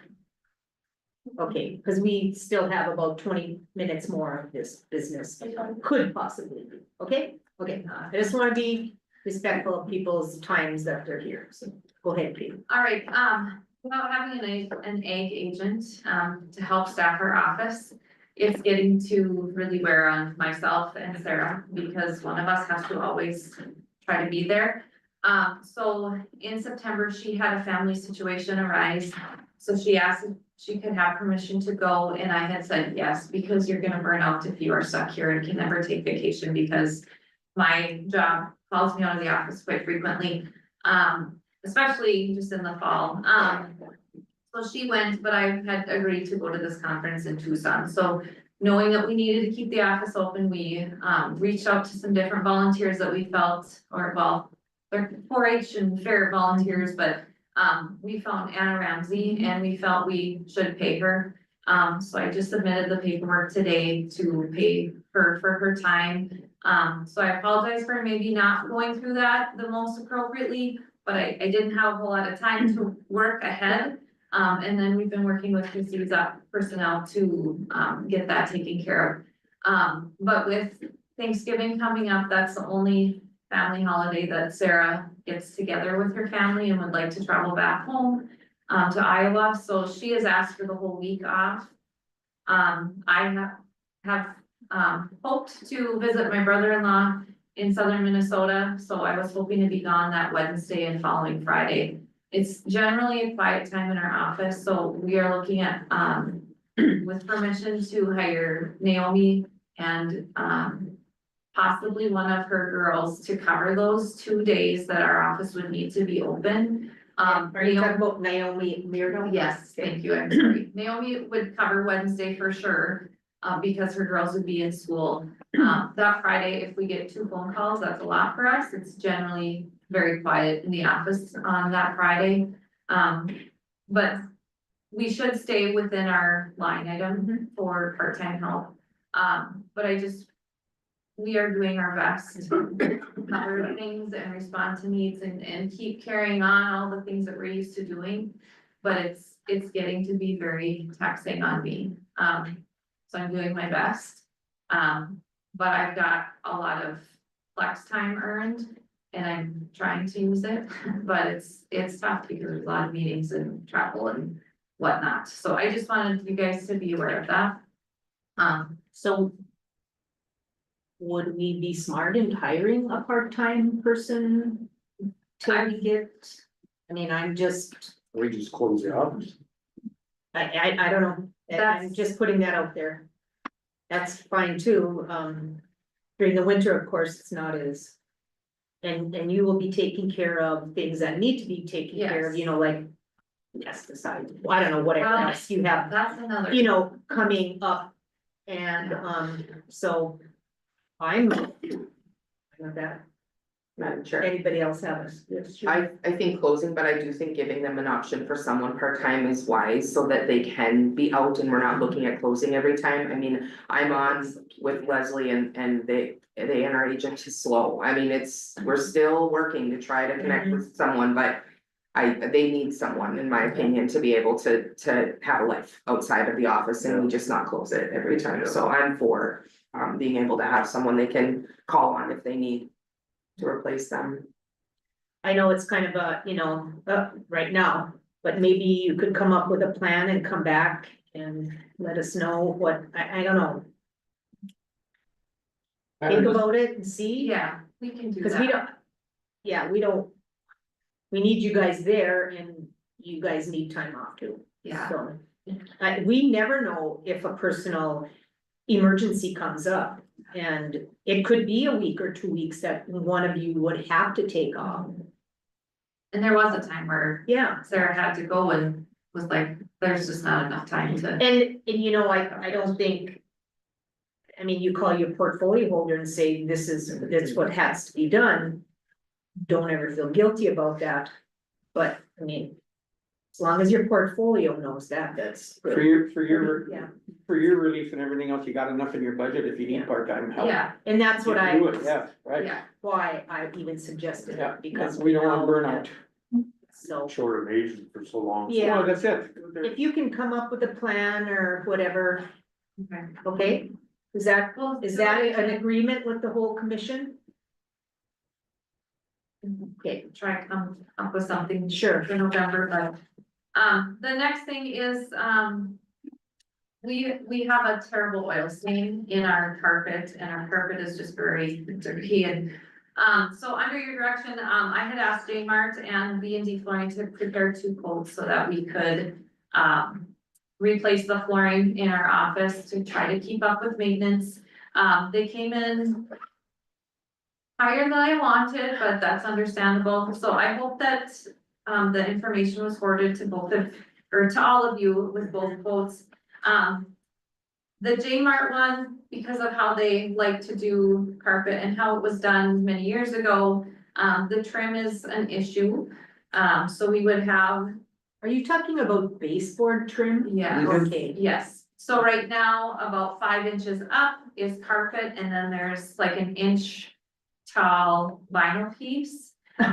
So if they go with carpet tiles in the offices, the J Mart would just run that up like they typically have done.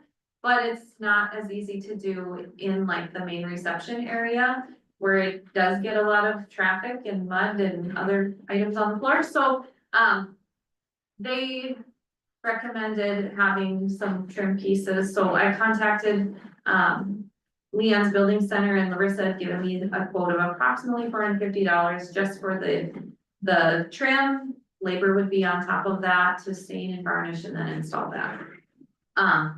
B&D, There are 3 pages in the quote that was forwarded, I believe. The one is for tile and neither Sarah nor I really cared for the tile look. We wanted it to match up with the flooring that's already in our back work area and in the community room. So Meaning that you want carpet. we want, vinyl to be in like our workroom where they work for the pancake breakfast. Yeah. So in the west side. Very back, okay, Yeah, yep, The yes, very back, we want that to match up with what we already have there. On the other half, there is carpet back there. We'd like to remove that carpet so that when they have breakfast, it doesn't cause problems. But then we would put the vinyl plank throughout the main office area. So B and D is able to order a product that is 6 inches high. It just costs a little bit more and then there's greater freight. They estimated the freight to be an additional $100 beyond what their quote was. So, if you guys don't wanna make a decision on this, I don't feel we need to make a decision on this for sake of time. Or you can talk about it later and just let me know. no, we have time, I just. Anybody has any discussion about it? Is there, oh, I'm sorry, Jason, In my opinion, carpets in bathrooms and anywhere there's food is a no. And carpet going up on a baseboard, whether you're putting it new or not, you shouldn't do it, because this could be a problem. Even if it's a carpet square, you're cutting those carpet squares and it's harder to clean. If it's a oak board, it's much easier to maintain and keep clean than putting a carpet on the wall. You're not gonna be able to polish it, you're not gonna be able to vacuum it, it's just gonna collect. So to me, in my opinion, it'd be better to go to the oak baseboards, regardless if it's a carpet or vinyl or anything.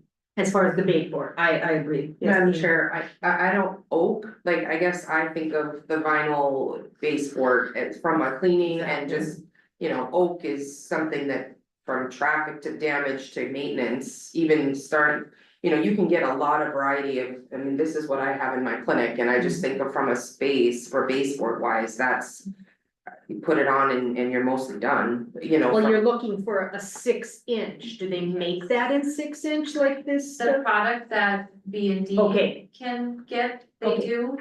I don't recall, I don't believe that they quoted around the carpet in the offices with the vinyl. I think they plan to just continue with what has been done. So I can ask them to quote, to re-quote with the 6 inch vinyl around if you wanted that for all of the office spaces too. Well. You're saying B and D. That's, yes, we have 2 different options. Yes, yep. So B and D, the initial estimate is higher. But But you're also talking about stain and varnish and trim and oak trim Mhm. through J Mart, and I don't even think that's always a good idea in residential. Well, I don't so- Right, Madam Chair. Yes. When we put up the USDA building, we did all carpet tiles and then we went with that vinyl trim round as well, and that worked really well. I too do not think carpet or an oak trim is a good idea. I agree with Amy, it's and I'm not sure cost wise. I would think it'd be more economical, but I guess I can't say for sure. Right. I'd like to see a quote for that as well, I guess. If we went with the vinyl trim all the way around and then the carpet tiles, putting carpet on a wall. Yeah, right, that's just so old school. I was gonna say old chassis. Wow.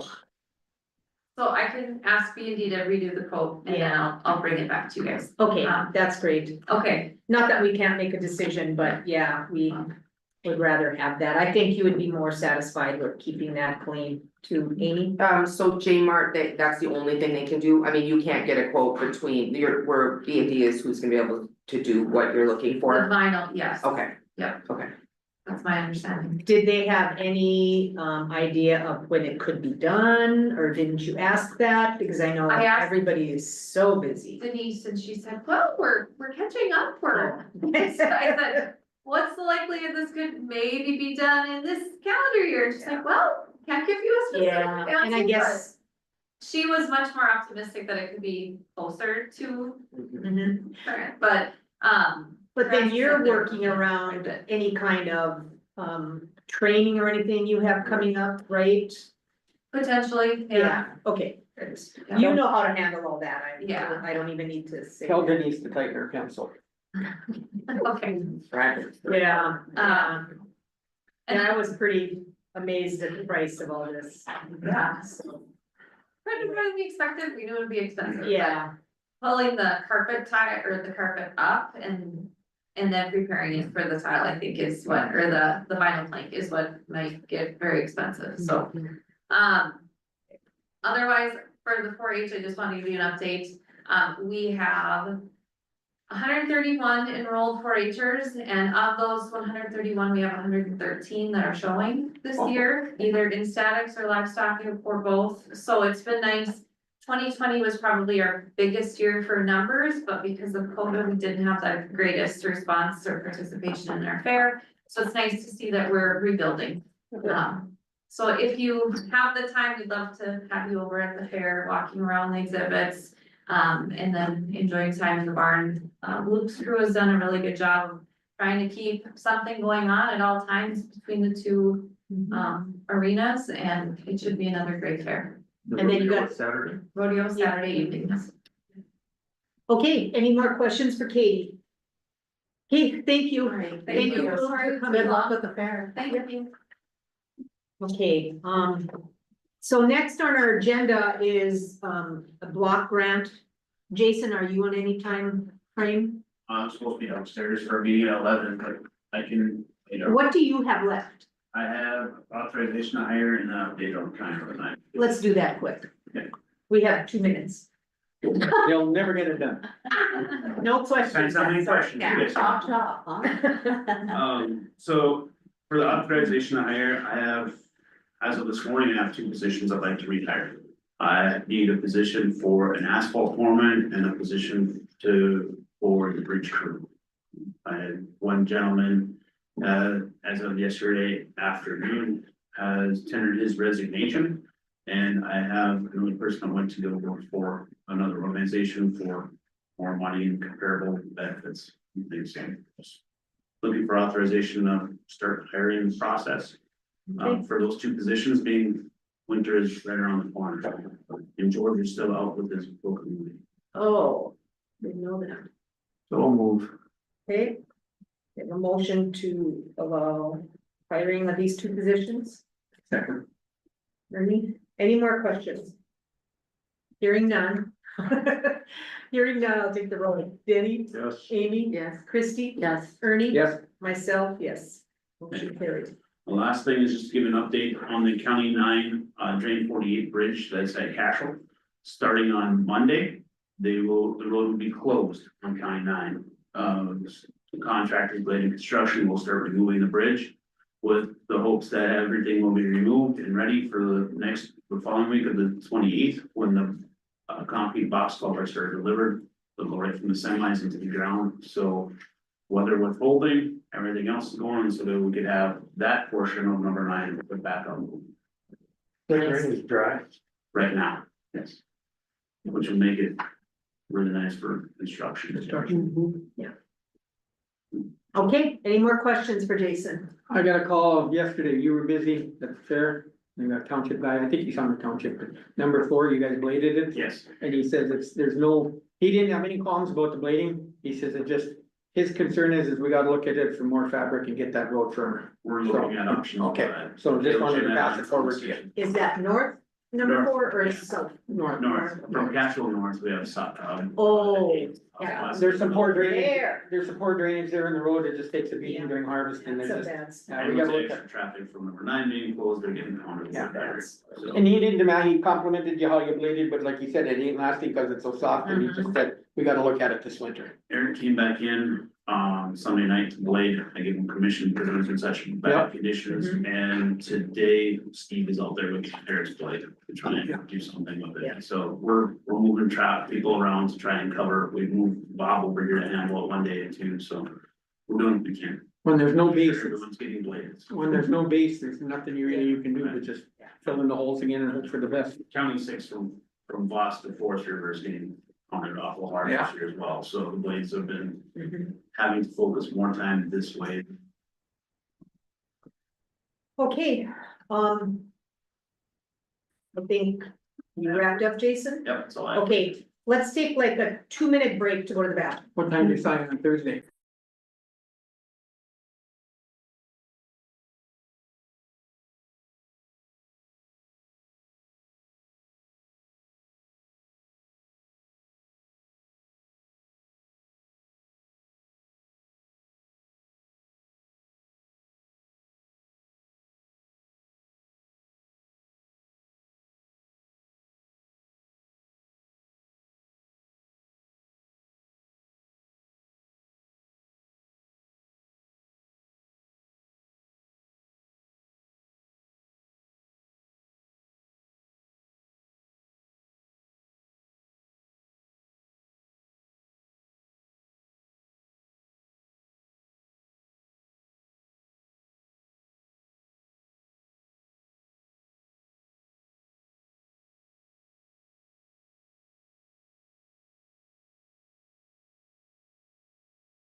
Call the meeting back to order, and we're gonna start with the energy efficient and conservation block grant.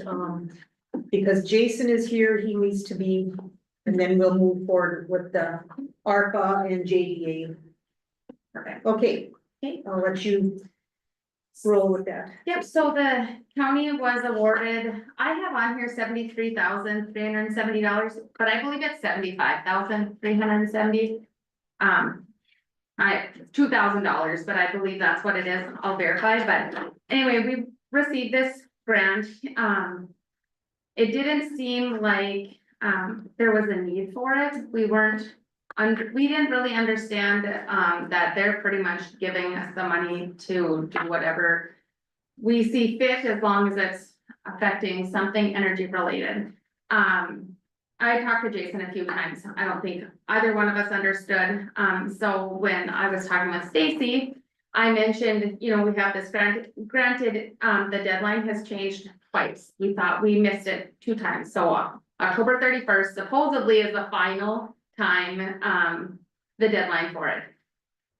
So Stacy and I were visiting. We thought, well, maybe there's a way we can get, something for the child care center through this. As they're going through construction. So Stacy and I, sat down with the, Department of Energy, 2 gals, and we went over it. Unfortunately, it's not going to work for the child care center. But it did open our eyes on, endless possibilities on the county. We can't let this money go. There's tons of options. It doesn't even have to be like a county building, it just has to be anything. Some of the things that we thought of after the fact, for one, the energy audit. It doesn't sound like there's been an energy audit done on any of the county buildings. If we did an energy audit, we would know then for sure what needs to be done. We're always talking about that $5 million HVAC project. Is that really what we need? Is it gonna be more? Is it gonna be less? So that is one thing I would like to see that, being done with. Or windows and doors and lighting. I know the county, extension office that they were just in here asking to do a bid for a couple windows. If we could redo that whole, 75,000, I don't know how much it would cover, but that's another option that we need to look at using it for that. I've always said that there's other counties that have, county vehicles, and I see how much we spend on mileage. And if there's absolutely nothing else that we could spend, I would love to see the county get a, county vehicle. But it'd have to be a hybrid, so. I did put that on there, because one day I would like to take the time to look to see how much we're wasting county taxpayer dollars on mileage. People using their own vehicles. The other thing, an e-bike, Stacy can say, support this, that there was a sheriff's department down in, I believe, they said Iowa, that they kind of laughed about, an e-bike, for their department, and they've since ordered multiple other ones. They said there was one instance where there was, somebody in distress, and they were able to take their bike to the situation, and if they would have actually brought in a cop car, it would have just made that situation worse. They were able to de-escalate it by driving into it, kind of, keeping the peace that way. Low key. Yep, low key, yep. So, even something like that, they said, we talked about hiring, another janitor and possibly keeping some of the snow removal and the lawn care in-house then. Another item is battery powered lawnmower / snow blowers. That kind of stuff would be covered under this. The great thing about this grant is that you can have a scope and decide this is what we're gonna do. That falls through, we can change that, and we can go many different routes until the money is spent. We have 2 years to spend the money. I haven't worked a lot with grants, but Stacy obviously has, and she said that it seems like the easiest grant that we could ever use. So I just need direction on how you want to proceed. I all I have to do by December 31st is we have to secure the funds, we have the money. It's just we have to. December 31st? I'm sorry, October, yes, thank you, October, thank you, October 31st, I need to, just say that we are going to take the money and we are going to use it. Do I have, I would make a motion that we proceed with securing the grant. I'll second. Is there anything on this list you guys foresee being a priority, or do you want, a lot of this stuff is buildings and grounds?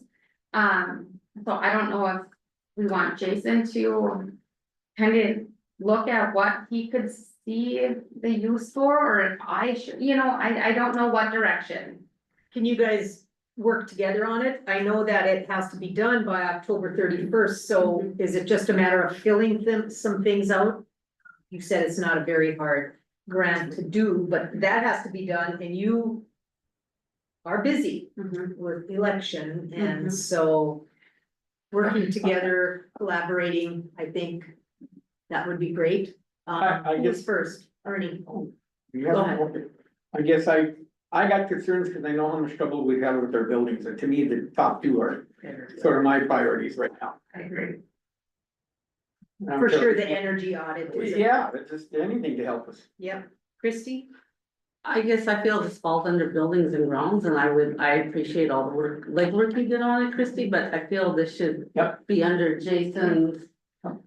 Working together, but somebody has to take the lead, because Yeah. sometimes when we work together, you think he did it and he thinks you did it, Yeah. and I'd like to see Jason take the lead since it is a buildings and grounds issue. Would that be okay with both of you? Sure, yeah, and I do, if I understood it correctly, Stacy, correct me if I'm wrong, but it sounded like if we did do the energy audit, there wouldn't be much funds left, it pretty much would take that over. So I don't know if you guys want to do the extension office or the energy audit. I feel like with possibility of the jail or the HVAC, I feel like that maybe the energy audit should take precedence right now. I would say the energy audit, if we haven't done one for a long time, Yeah, And Katie did seem to feel that once they got those two windows replaced, I feel like she felt like things, plus they have line items and she's talked about, they're not scraping for money Okay, for that okay.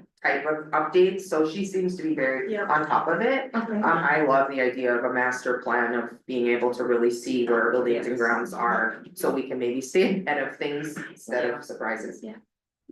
Can we see what Jason feels as far as the energy audit? yeah, he's been nodding his head. so- Oh, okay, I don't do that, 'cause I'm looking over Yep. here. Yep, Yeah, I I've been think looking at him and. we're well past the needs of having energy out. I didn't realize in the past that we could use this money for that. I thought they were just saying, well, you have to have a project selected Yeah. for it to use it, and they'd already done some different things with lights and different things. But if we can use it for energy audit, if we can use that to help set what we need to do in the future. Yeah. For the windows at extension, that's something through buildings and grounds that Katie and I talked about, maybe we'll just start picking away at those, so we don't have to worry about those. But I think an energy audit for all our buildings that we have would be beneficial to us. Okay. Okay, well, Perfect. I think we've given you direction, I don't. That we need any motion for anything. No. And Just proceed with it, so. Yeah, it sounds like that's gonna be the easiest one Yeah. for us even, because they provide the company and everything. Okay. Yeah, it's all, Yeah. Great. Finally. I just have to go in and, so I'll just go in and I'll accept it as that's what we're gonna do, and then, put you as a contact, Jason, and then, Perfect. once they sit down with the scope, it sounds like they sit down, I don't remember how many hours, you get 4 or 6 hours, 8 hours. 8 hours. Of a scope on what our plans are, what we're thinking, like even if we're talking geothermal, we can have that in their mind, stuff like that, so I will get that. The ball rolling and put Jason as a contact as well. Perfect. Okay, Perfect. thank you, and I wanna thank you, Stacy, Yeah. too, for helping out with that. Yes. Really appreciate that. Okay, we will get a ARPA fund update. Yes, which shouldn't be too new. There should be in your packet, Special fund. Special updates. fund balances, I think it's called. Where is that? I think it's an addition.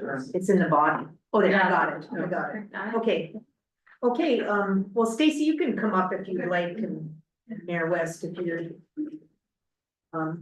And we'll have Christie Okay, start just and then we'll proceed with the rest. Okay, so for the ARPA funds, so there, we had the CARES funds, the ARPA funds, and then the LATCF funds, so three different types of funds here. Our CARES funds are depleted, and that is the one that had the wish list, just so we all remember that. And then the ARPA funds, the only thing that has been paid out of there, due to reporting, is the Agassiz Associate contract. So the cash balance in there, right now is $1.4 million in the ARPA funds. And then that LATCF, that's, that $100,000 that, it just kind of showed up with all the counties. None of the counties really knew that they were receiving it. And due to, the way I reported the LATCF reporting, I put all of the, Tyler expenses and then the payroll expenses, as well as the accounts payable, payroll training, all under that LATCF funding. So you can see December 31st, we reimbursed the CARES for the overpayment of $37,392.57. But then in July of this year, we were made aware that we overpaid Tyler, almost $15,000. So I added that, or I took that into consideration when I did the total expenses. So the total revenue was $100,000. The total expenses so far is $59,366.69, leaving $40,633.31 in that fund as well. So combined, there's $1.48 million there. The ARPA funds have to be spent, I'm sorry, they have to be, designated by December 31st of this year, so in 2 months. And, then they have to be paid for within 2 years. Over the weekend, I was visiting with, another auditor, and there is some additional requirements with this ARPA funding. It cannot just be a board decision, on how we're gonna use the money. I wasn't aware of that, so I'm doing some looking into that right now, and I will keep you guys posted. But it always sounded like there needs to be bills, like in the process, not just we're gonna use it for the jail. So I, like just put a motion that we're gonna use the ARPA money for putting it in the bill. So I have a webinar that I'm gonna watch today after this, to get a better idea of how that needs to be handled, and then I'll update you guys. Okay, So we might just have to get a little bit more creative. is on- there any restrictions on how we would use the LATCF No. money? Okay, No. so it could be combined with the ARPA, and that's What's that? 1.48. Let me get that for you because it's, There's 40, almost 41 in the LATCF. Yeah. Yes, the local assistant and tribal consistency fund. okay, You feel better? Yeah. Local, clear it up for you. Yeah. okay, so that's what's left in those two funds, 1.48, it's, Madam Chair, yes. can I ask, so, are we paid up on our Agassiz Associate contract then? Is this the last payment? We were doing 3 years, correct? That was my understanding. Okay. Yeah, that started before I Mhm. got here, and I believe that you guys said it was a 3-year contract. Okay. I'm sure. Yes. So when you bring that up, I called Al, just to see, remember he said to the health department, they try find funding to keep this thing going. Yeah. As of right now, we might come up with 25% out of the health department. So going ahead, if it's still 250, 25%, we're only gonna not getting much. So even, I know we won't need it if we don't get a jail or whatever, but I just think it's something I think We'll read no matter what, even if we Well, don't get but it.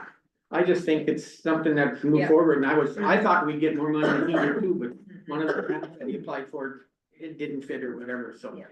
just figure on 25% coming from the health department on that, if it stays at what, $250 a year? Not. 200 some, 220, I don't remember the exact figure. 211 for 2024. Okay, with that being said, that's what's in those two funds total, 1.48. That's our update on the ARPA fund, and so now we'll have Stacy start with her. Well, in terms of childcare, Yes. just give you a brief update. Yes. I know you have that, info doc in your packet. Mhm. And I've had a chance to speak with you all about this project, but there's for those listening at home, I'm just kidding, show me.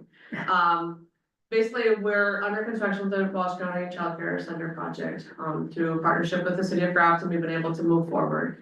When bids came in May, they were over the estimate. We were very close in having the funds secured had they come in at estimate. So a decision had to be made about how to proceed. It really was the mechanical portion of the bid that was significantly over. And so we met with Grafton and said, how can you help? And they offered the line of credit for $300,000.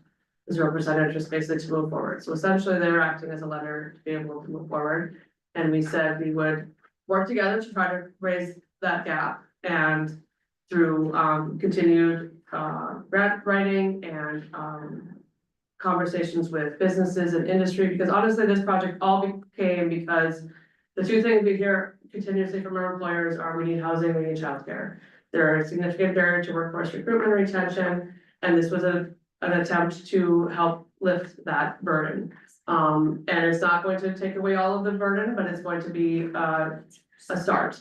And so, like I said, it's under construction. The building will be basically a childcare center. And a provider will rent the building to operate his or her business from. We have identified the initial provider who will be operating out of there. She's currently at her group license for up to 30 children. She'll be able to, we expect she'll be able to be licensed for up to 65. So it's basically doubling capacity. Initial 35 slots, much needed slots. The building, once constructed, will be transferred to a nonprofit who will just basically own the building and manage it as a landlord essentially. She'll be paying an affordable rent, but at the same time, the goal is that the Shoto that will own it will be able to develop a small kitty for building maintenance.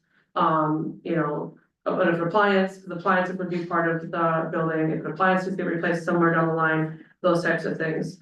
That's the goal with it. The second page of the handout talks about the funding partners and where we're at. On the left-hand side shows you all of the costs involved to date, and I don't think anyone thought we'd get there, but we're at $1.4 million for this project. And I will tell you that some of that is directly tied to the fact that it's a childcare center.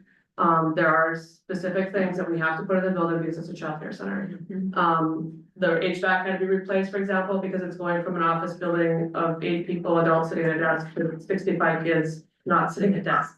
So there's just some things that had to be replaced, and do a fire suppression system, those types of things. But that is the reality of the cost of where we're at. And the JDA does not have the capacity to borrow funds. It's not a possibility. Essentially, like I mentioned, Grafton's the lender in this case and offered that $300,000 line of credit.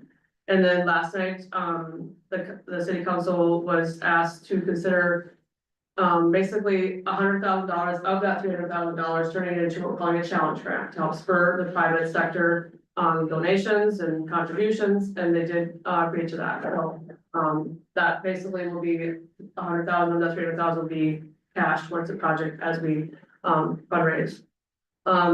On the second page of that pink box, I think it's important to point out, we've secured a ton of money for this project, $988,000. To say it's not disheartening to think we've raised almost $1 million, we're not there yet, it is, but it's the reality situation. You're not gonna raise 80 cents on the dollar and turn around, like we have to proceed. And the pink box shows you who those funding partners are. If it wasn't for state workforce grants, we wouldn't be at this point. I mean, the glaring reality is there is a lot of money under the childcare part. That's also partly because the childcare system is just broken. It's a broken business model. No one goes to childcare to make money. A provider can only charge a family so much, and a family can only withstand so much. You know, our data shows that in our region, parents are paying 20-30% of their household income towards childcare, or below 7%. That doesn't mean it's the childcare provider that's making the money, because they're not. There's many instances of childcare providers taking no paycheck because they don't want to burden families. And Karen can attest to this, there was 66 million in the last legislative session put towards childcare, and it's, all of it's needed, but there's still more to do. So this is basically the document I'm using when talking with, the businesses. I've had a couple of great visits so far. No one has said, here's 50 Gs, here's 50 grand, but, everyone is very interested in supporting. What that looks like, I don't know. But we're willing, I've talked about multi-year commitments, talked about naming rights, do you wanna name the preschool classroom, for example? We'll figure it out, I mean, I don't know how else to say it, I don't know what it's gonna look like, but we'll have to figure out how to get to the finish line. And then the last page is just some frequently asked questions that I often get about this, project, and just in general. Why aren't there more childcare centers? Well, it's because, like I said, it's a broken business model. You know, we did that survey before we even started this project back in 22, and 61% of the 84 respondents said a lack of funds and a facility are the reasons why they don't expand their childcare slots. How will the provider fund additional staff, because this is, you know, a workforce issue. One of those programs that was supported in the last legislative session was directly related to childcare workers, where if they are working in childcare, their enrollment for their children is paid for by the state. And so that the provider involved in this case said that would be a changer as far as securing staff. She also had some staff that are part-time that are willing to move to full-time or looking to move full-time. And then she also has, she participates in North Valley's job shadow and summer internships programs. So she, basically her business hours are, I believe, 7:30 to 5:15. So no matter what, you can't have a full-time person working those hours. So she always has to have part in full-time staff. So having this opportunity where she has an opportunity to work with high school kids is hopefully building the future workforce, but also filling her need right now because nobody can work those hours every single day. Without being paid overtime, which just really further exacerbates the whole problem. As far as, you know, does it affect some workforce sectors more than others? Absolutely. People who are on shift work absolutely have a majorly feel the pinch as far as childcare. A couple of the companies I've visited with are, you know, have shift work, and they've asked about that, and I've just told them that this provider is willing to consider that. But that is outside of any scope. We can't accept any money based on, you know, we'll give you X number of dollars if we can be sure we have X number of slots. We can't do that. But she's willing to, she's absolutely open to considering that. But I did ask her to provide me with a list of where her current families are working, just to see what this looked like. I thought it would be interesting. I didn't expect it to be this profound, to be honest with you. I expected there to be a lot in agriculture, which you can see she has 7. And this is just, you know, 38 parents of the 40 children that she has now.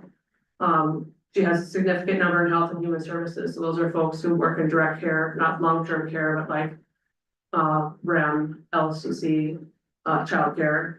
Hospital? No, Is that that they're under healthcare, they would call her Oh, yeah, healthcare, she under has 6 healthcare. under healthcare. We said 2 in skilled trades. She has 5 teachers from Drayton to Fort Lincoln. So like I said, I expected it to be interesting. This was just very profound to me to think about what the economic impact is for our region, as well as what is the impact for these families if somebody can't go to work for the childcare. And probably the last question there, what I get asked most often is related to, would you have been better off building a building? And the answer is no. Park Rivers Early Learning Center is not a childcare. It is an early learning center, a preschool for 3 and 4 year olds, but they will have a wraparound childcare for those 3 and 4 year olds. And they bid their project almost the same time as this was bid. We had some contractors bidding on both. So, you know, we're estimating for 65 slots, our cost per slot is basically $21,000. Their cost per slot is $40,000 for the 75 students that they're expecting to be able to participate in the childcare side of the early learning center. So I don't think anyone can deny there's a need for childcare. I mean, that is the proof is in the pudding, shall we say? In fact, we found out last week that the state was able to narrow down, and we asked them for like per county, and I realize this goalpost is always moving, but what's the per county need for our region? And Wells County's needs 137 slots, to get to the point where there's one slot for every 2 kids, 0 to 5. So it's still a tremendous need. But we're better off than some of our neighboring counties, but nonetheless, everyone's feeling the pinch, right? And so this project basically was an attempt for us to come together to work toward a shared goal, common goal of helping with the childcare crisis. And it's not perfect, there's flaws and everything, but I think we're on to something here. The state's very interested in this project. We've been very vocal, as Karen, as you know, we've, been in a few years on as far as some of the programming ways things were rolled out. And I'm hopeful we'll get there, and so that's part of why we're here today, is to talk about your support or your consideration of some of the ARPA funds or your other federal funds to be used towards filling that gap. And I understand 1000%, and I would never say otherwise, that you have other huge projects to consider as well, and they're worthy projects, they're needed projects. Just asking for your consideration, this project's now, and we need some help to get to the finish line. And so that's what we're here to talk to you guys about today. So. I think, my first comment is county is in a great spot. Look at all the kids that are gonna be coming up. Look at the kids who we have here in order to keep our county alive. I mean, we talked about even building the apartment out there. Would we rather have an apartment building there and bring people into our county and keep it growing? Or do we have another cemetery? So I think this is a great problem to have, because we are having kids all over the county. Like you said, when we see how many kids are enrolled here, and this isn't the only, it's the only childcare, yes, but there's other daycares, and so I think the county has or should have a stake in it, because this is our county. We give services to everybody, no matter what, is affected by this. So. Do I have a motion on the floor? Do I have an idea of what, how we want to be involved in this commission? Madam Chair, Yes. I was at the city council meeting last night. I applaud the council for, I know council member Kostrowski made a comment, which is saying, we want to be part of growth in our area, in our region, and we need to be part of the solution and commit to getting this project done. And I think that was the city's way of saying, let's help get there to that point. Correct me if I'm wrong, but we commended Stacy for the help with this energy grant. So I look at the funds that are gonna assist us in basically being able to do something that we would likely have to pay for individually by project, and probably be higher than what we're gonna be able to do as a comprehensive audit for our buildings and grounds. I guess I feel like that is a good offshoot for us to be able to say this is money that we're gonna get, because that we're gonna be able to put back to our county. We have the funds available in ARPA. It does concern me a little bit. Of course, I'm aware of the jail and the other projects ahead, but I mean, depending on what you find out in that webinar, it would not be good if we said we want all this to go to the jail, and now all of a sudden, we don't have a project in motion. And we lose money. I mean, that to me, a project that's gonna be done in a few months and benefiting our county, our region, our area, makes much more sense to be able to proceed forward with. So I make the motion that we proceed to match the amount that the energy grant, the $75,370 to go towards the challenge grant for the daycare center or the childcare center. Do I have a second?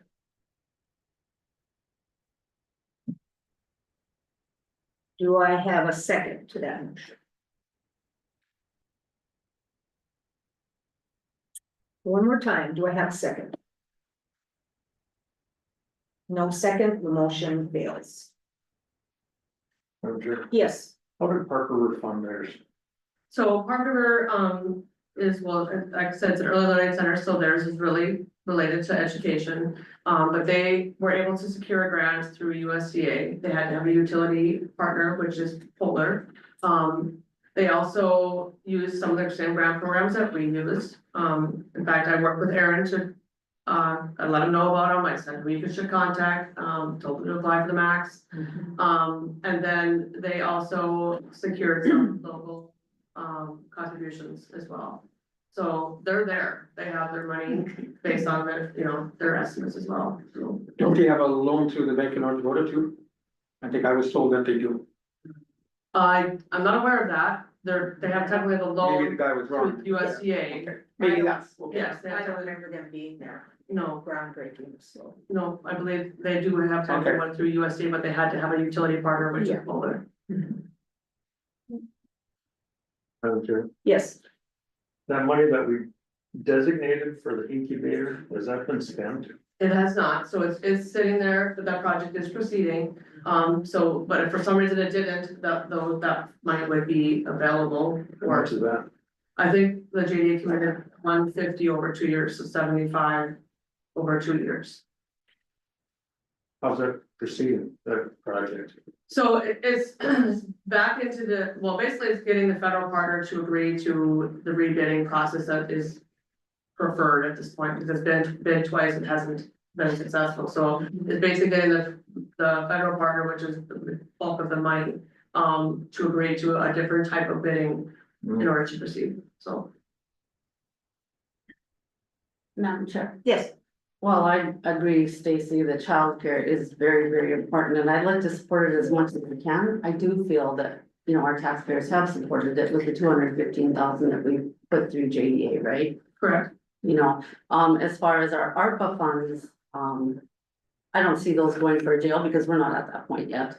We talked more so about an HVAC system, a $5 million HVAC system that we need, and we are at that point. We've been at that point for a long time.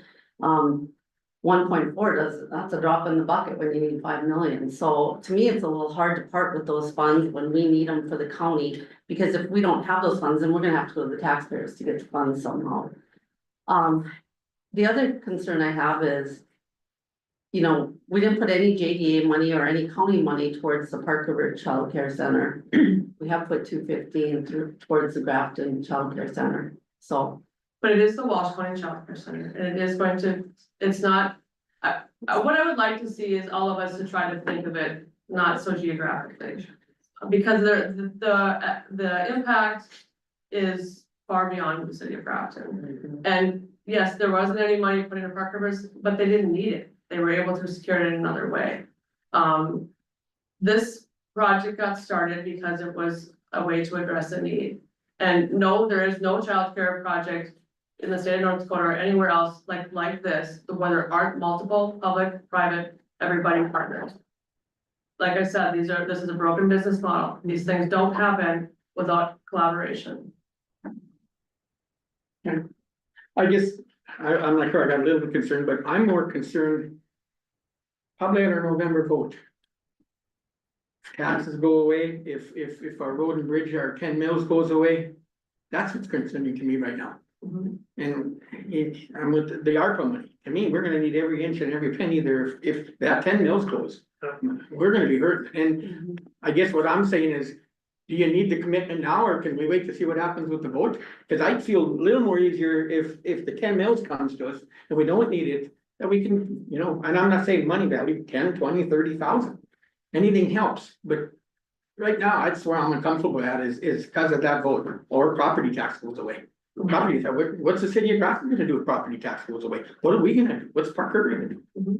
We're gonna be stuck at 25 valuations, and what happens in 5 years from now when everything just goes like this again? And bridges are 1.5 million instead of $1 million. So that's, I'm all for the project and everything else, I feel like we give, but I'd really like to wait till after that. And you guys can voice it after the election to see what happens with our mills and everything, because boy, that's gonna really affect the counties when you go countywide. It was thought to come to you now because I know you have a deadline approaching as far as the earmarking and maybe you'll know. We got till more. the end of the year on that. No. Oh, excuse me. When's the deadline, we gotta designate? The ARPA, yes, yeah, and The deer? December Yeah. 31st, yes. But I don't know what that looks like. It doesn't sound like it's just a motion to the board, that the board is gonna make a motion on it. So I have to look into that today. Okay, well, that'd be another case to know what we can spend it on too. Yeah, so I'll keep you guys posted. They're sort of You changing mean their we tune on couldn't that. spend it on this? No, on just making a motion saying that we're gonna use this ARPA money on the jail. That might not be Oh, enough. that, Yeah, yes, yeah, okay, yeah, so I gotta, confused on what he said. Yeah. yeah, so I have a webinar I'm gonna listen to today and find out exactly what is required. Are they requiring like more specific? Yeah. Okay. The way it sounded was a motion isn't gonna be enough, and without any projects on the table. So we're gonna have to, you know, Yeah, what if our vote wouldn't go through for the jail? Yeah. and I'm not, I don't even think we can use it technically for. Right. No, Yeah. and I agree, we can't say jail, because No. that is, we're looking at HVAC, is my Right. understanding, Yep. that we're looking at HVAC with the ARPA, Yeah, not the jail. But Madam Chair, would the HVAC change if the jail went through? Yes, it would. It wouldn't be, we're not, I mean, I'm not for That's putting part of- 5 million into a courthouse, that then we put a jail, we could be more efficient. Because we have a whole new building on, I mean, that's not a wise use of funds either, in my opinion. And I mean, Dennis and I have had this conversation as someone who's open to business and, you know, there's risk. So I challenge you, like, at the end of the day, we can sit and have anxiety over, well, what's gonna happen, what is this, what is that? You know, I've learned that you look in front of you and you do what's right to support the projects that are gonna benefit and have a wider field, because we can always, it's very easy to say no and what if and what's gonna happen, but you know, in my mind, it's an easy way to proceed with supporting what's gonna be done in a few months, so.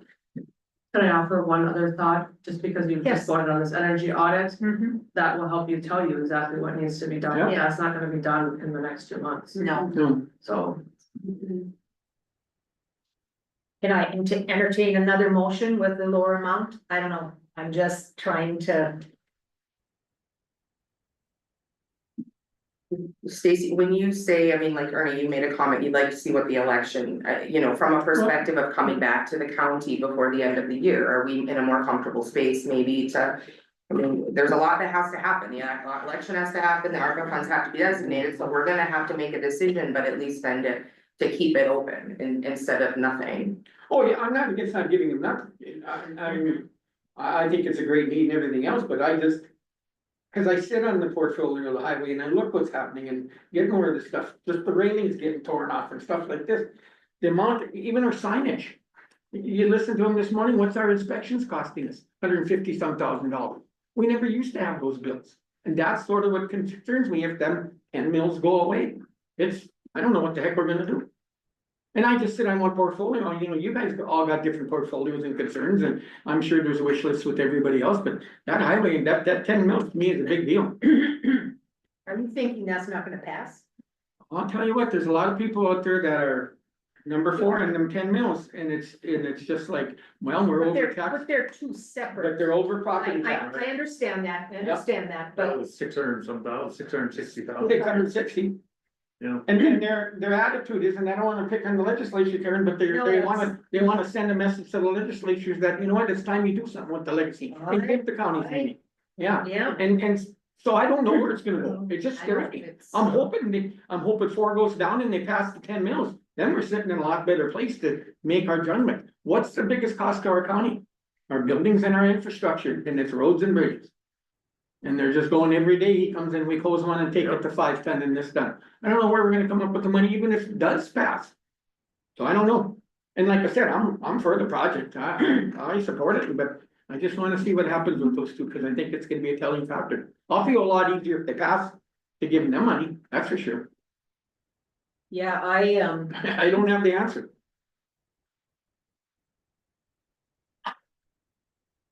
honestly, I think we could even afford $50,000 out of our general fund to give, but. That's just me, we are gonna have money coming in and. We're still gonna have our general fund, no matter what, and. We're still gonna proceed as a county needing employees, with jobs not being filled with. All of that. I don't know, So, but So Madam Chair, if it does pass, that's an open invitation for Stacy to return then, is what we're Oh, saying. yeah, yeah. And you know, I gotta, I sit here and I it's hear, hard, I know. I'm here, I live in Grafton. And I sit here and then all of a sudden the people sort of saw this and they're hearing about it and they say, well, how come everything's in Grafton? And like you said, it's a thing, but what's up west? And I don't have that attitude, but yet I gotta answer those people. And what do I say to them? I don't know. It's a hard position for me. You know, we got, and I'm not picking on the city. You look at who's got something in stock, we're 215, they're 200,000. From the county, and yeah, it's JD, but it's taxpayer money and that's what they look at. But Madam Chair, I mean, the county, you also have to recognize the county seat. I mean, if you're gonna put this in a town of Fordville, that's not gonna go. I mean, that you just have to recognize the realities too, that we need to support. When you look regionally, I'm sorry, but I don't believe that Fordville people only work in Fordville. It is all across our county that we have to spread, and that's what your mindset has to be. That we are it's not just your taxpayers on the west part of this county, it's not just your taxpayers on the east. This is, if Park River came to us and said 100%, would I be in the same opinion? I would. I mean, that's how my vision is. I challenge everyone to think that way, because that's what we're meant to do here as a county commission. And I don't always feel that way, I will be honest, but that part of it, I've talked to Christy Covell about, you know, having department head meetings to do some strategic planning so that everyone feels they have a voice. And this just isn't, our money has to go to roads and bridges, and we have employees in many departments, but we don't talk about those as much. So everyone should have a voice to be able to have goals and dreams and wishes that spread the money out. We have a budget, we have a fantastic auditor. We can't look and say, there you go, that's on tape. You can't say that we're not gonna have the money. I mean, we have to look at what's in front of us currently. I'm just telling you what the people are voicing, and it's no different with the water board. You sit on the water board and all of a sudden they're doing a drain on east and everybody out west goes, well, what do we get out of it? Well, your water goes there. It's a countywide deal, and I get what you're saying, but how do you answer those that don't realize that? You give them the Yeah. truth. Yeah, and it's hard for Reality me, sometimes, but, yeah, so. Okay, well, So I can come back? yeah, I'm not saying don't come back, I just. there's a lot of ifs, there's a lot of Yes. unanswered questions for till another 2 weeks. And I think of the day when we have, and you talk general funding and Karen and everything else, I think of the day of we have a major bridge that goes down, it's gonna cost $1.5 million and we don't have it in our project. And maybe I'm stressing everything, but what drives our county? People coming here, driving, whether they work, the farmers, it's the bridges and the roads. And maybe I'll oversee everything and. it's all interconnected. Yes, All of it. yeah, and that's like, Childcare. you know what, Yeah. I'm just voicing my concern and it scares me. Yeah, I get it, I got kids that, my boy has 2 in childcare and mental, Yeah. what would we do without them? yeah. I get it, you know, so. I guess I'd like to see more business participation. And it's gonna happen, I have no doubt it's gonna happen. Yeah. I know But, that. you know, some of our major players, the people who work here don't get to make decisions, like I run Yeah. a flag Golden Lunch State. So Yeah. it's gonna take time, it's gonna take nurturing those relationships, and I'm working on it, but Yeah. that's not gonna be immediate. Mhm. Thankfully, Grafton's willing to hold Yeah. on to that, allow that $300,000 to sit there until we can fund it. Eventually, won't you, and I see it, cause when I look at the benefits we do as a county and they seem like they're increasing. I wonder if childcare isn't gonna be sort of a benefit, and some of the businesses are gonna have to pay a little bit to help. There is a program right now, Well- that's one of the programs that came out last Okay. session where employers can help pay towards, Yeah. it's like healthcare. Yeah. That's like health insurance, that is out there right now. All these programs are just sort of getting Yeah. rolled out from the last Cause session. it's an issue. Absolutely. Yeah. 100%. But then if they're gonna help pay for slots, there's already slots for those people to put their kids in, and that's the problem we have. Right, yeah. So, I'm an old bohemian, I need a little more time to think on this, Stacy. I'll give you more, Yeah. drop back. Okay, any more? Yes, so Stacy, are you planning November 19th? You wanna come, should we put you Yeah, down for I'll be on the that, agenda, November, okay, and then with that also, we will only have a month left of our calendar year. Mhm. So we'll see Yeah. where we're sitting with expenses even for our budget for 2024. Yeah. And- Yeah, we know what will be in our general fund then. Right, we'll be close, we only have Ballpark. one month left Yeah. of the expenses for the year, so it would be closer, you know what I mean, that might, Yep. that, I'll make sure that I have that information available and ready as well, so Sounds good. just wanna put that down. All right, thanks for your time. Thanks, Stacy. Sounds great. Thank you so much. Thank you, Mayor West and Mr. Marcuson for coming up and giving your 2 cents or not. Go ahead and hear the 2 cents.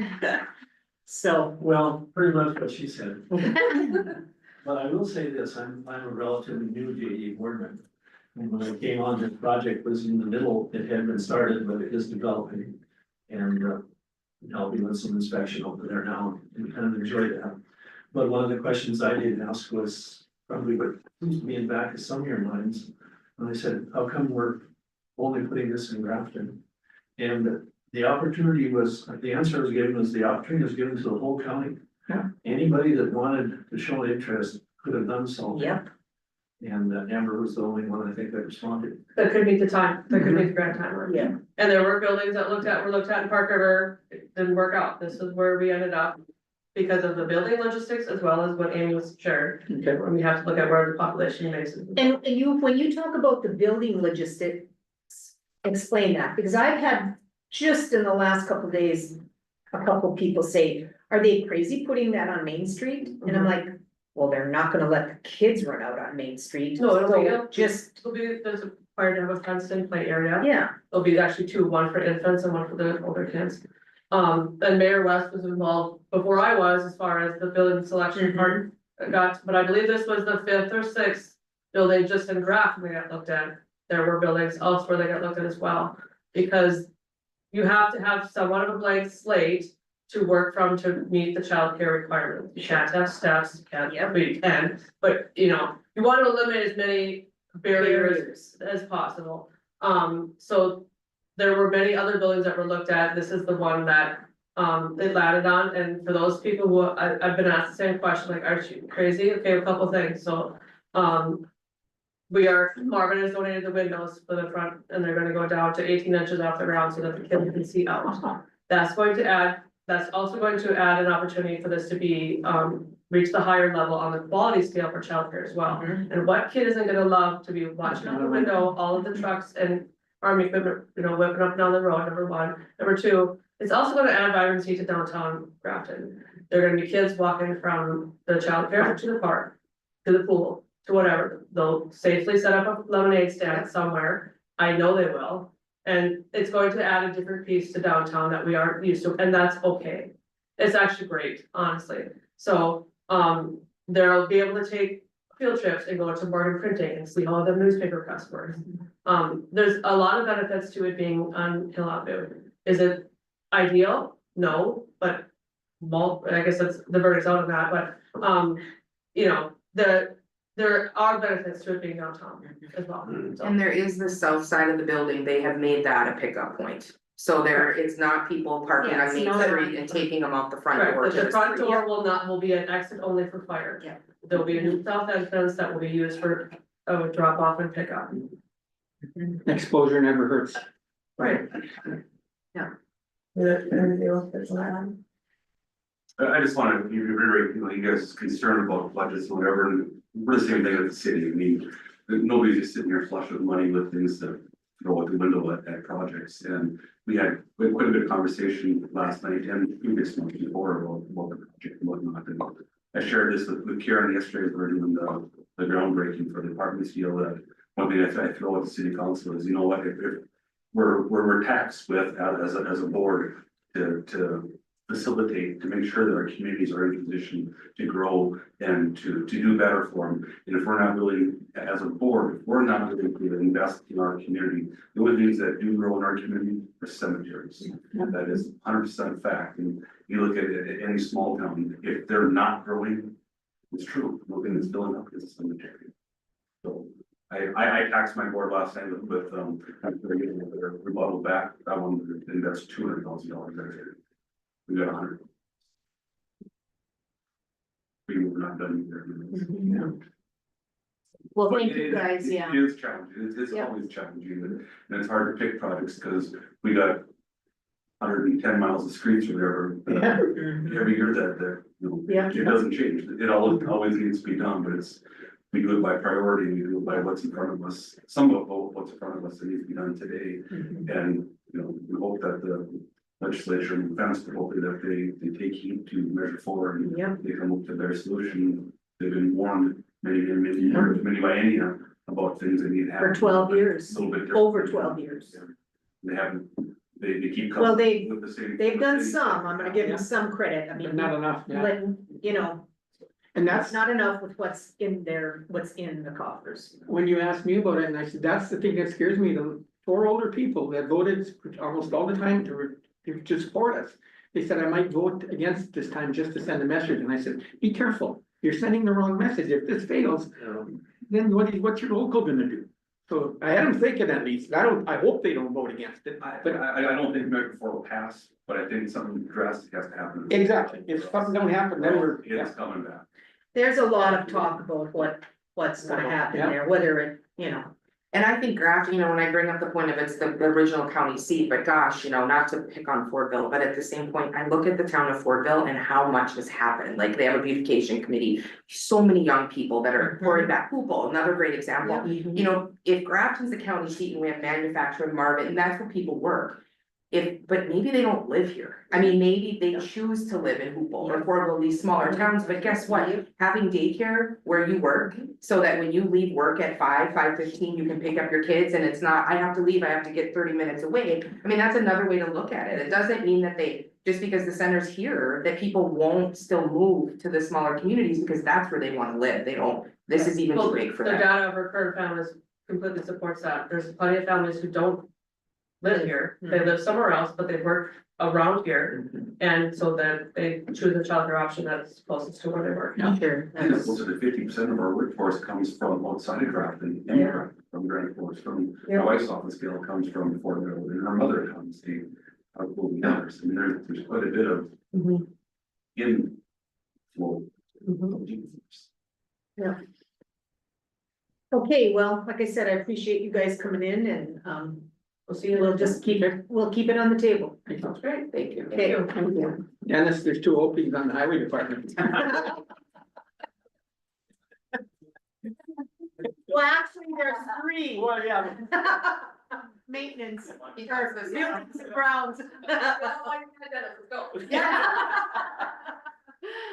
Yeah, I have to, you guys, I have to ask though, I'm not a big YouTube fan, but I watched you guys a few times, where's the camera?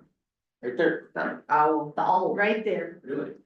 the owl's watching us. And when the blue light is on, it's working? Well, it's working right now, so, When the eyes are on. Now it's- That's quite a tool. Yeah, yes, yeah. yeah, When it works. right now, it works 90%. Well, in my case, if it doesn't work, I figure it's operator. Yeah. Yeah.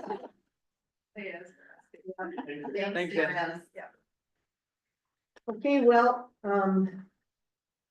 I think we've gotten through everything on the agenda. And 7 minutes. Is anybody have any other business?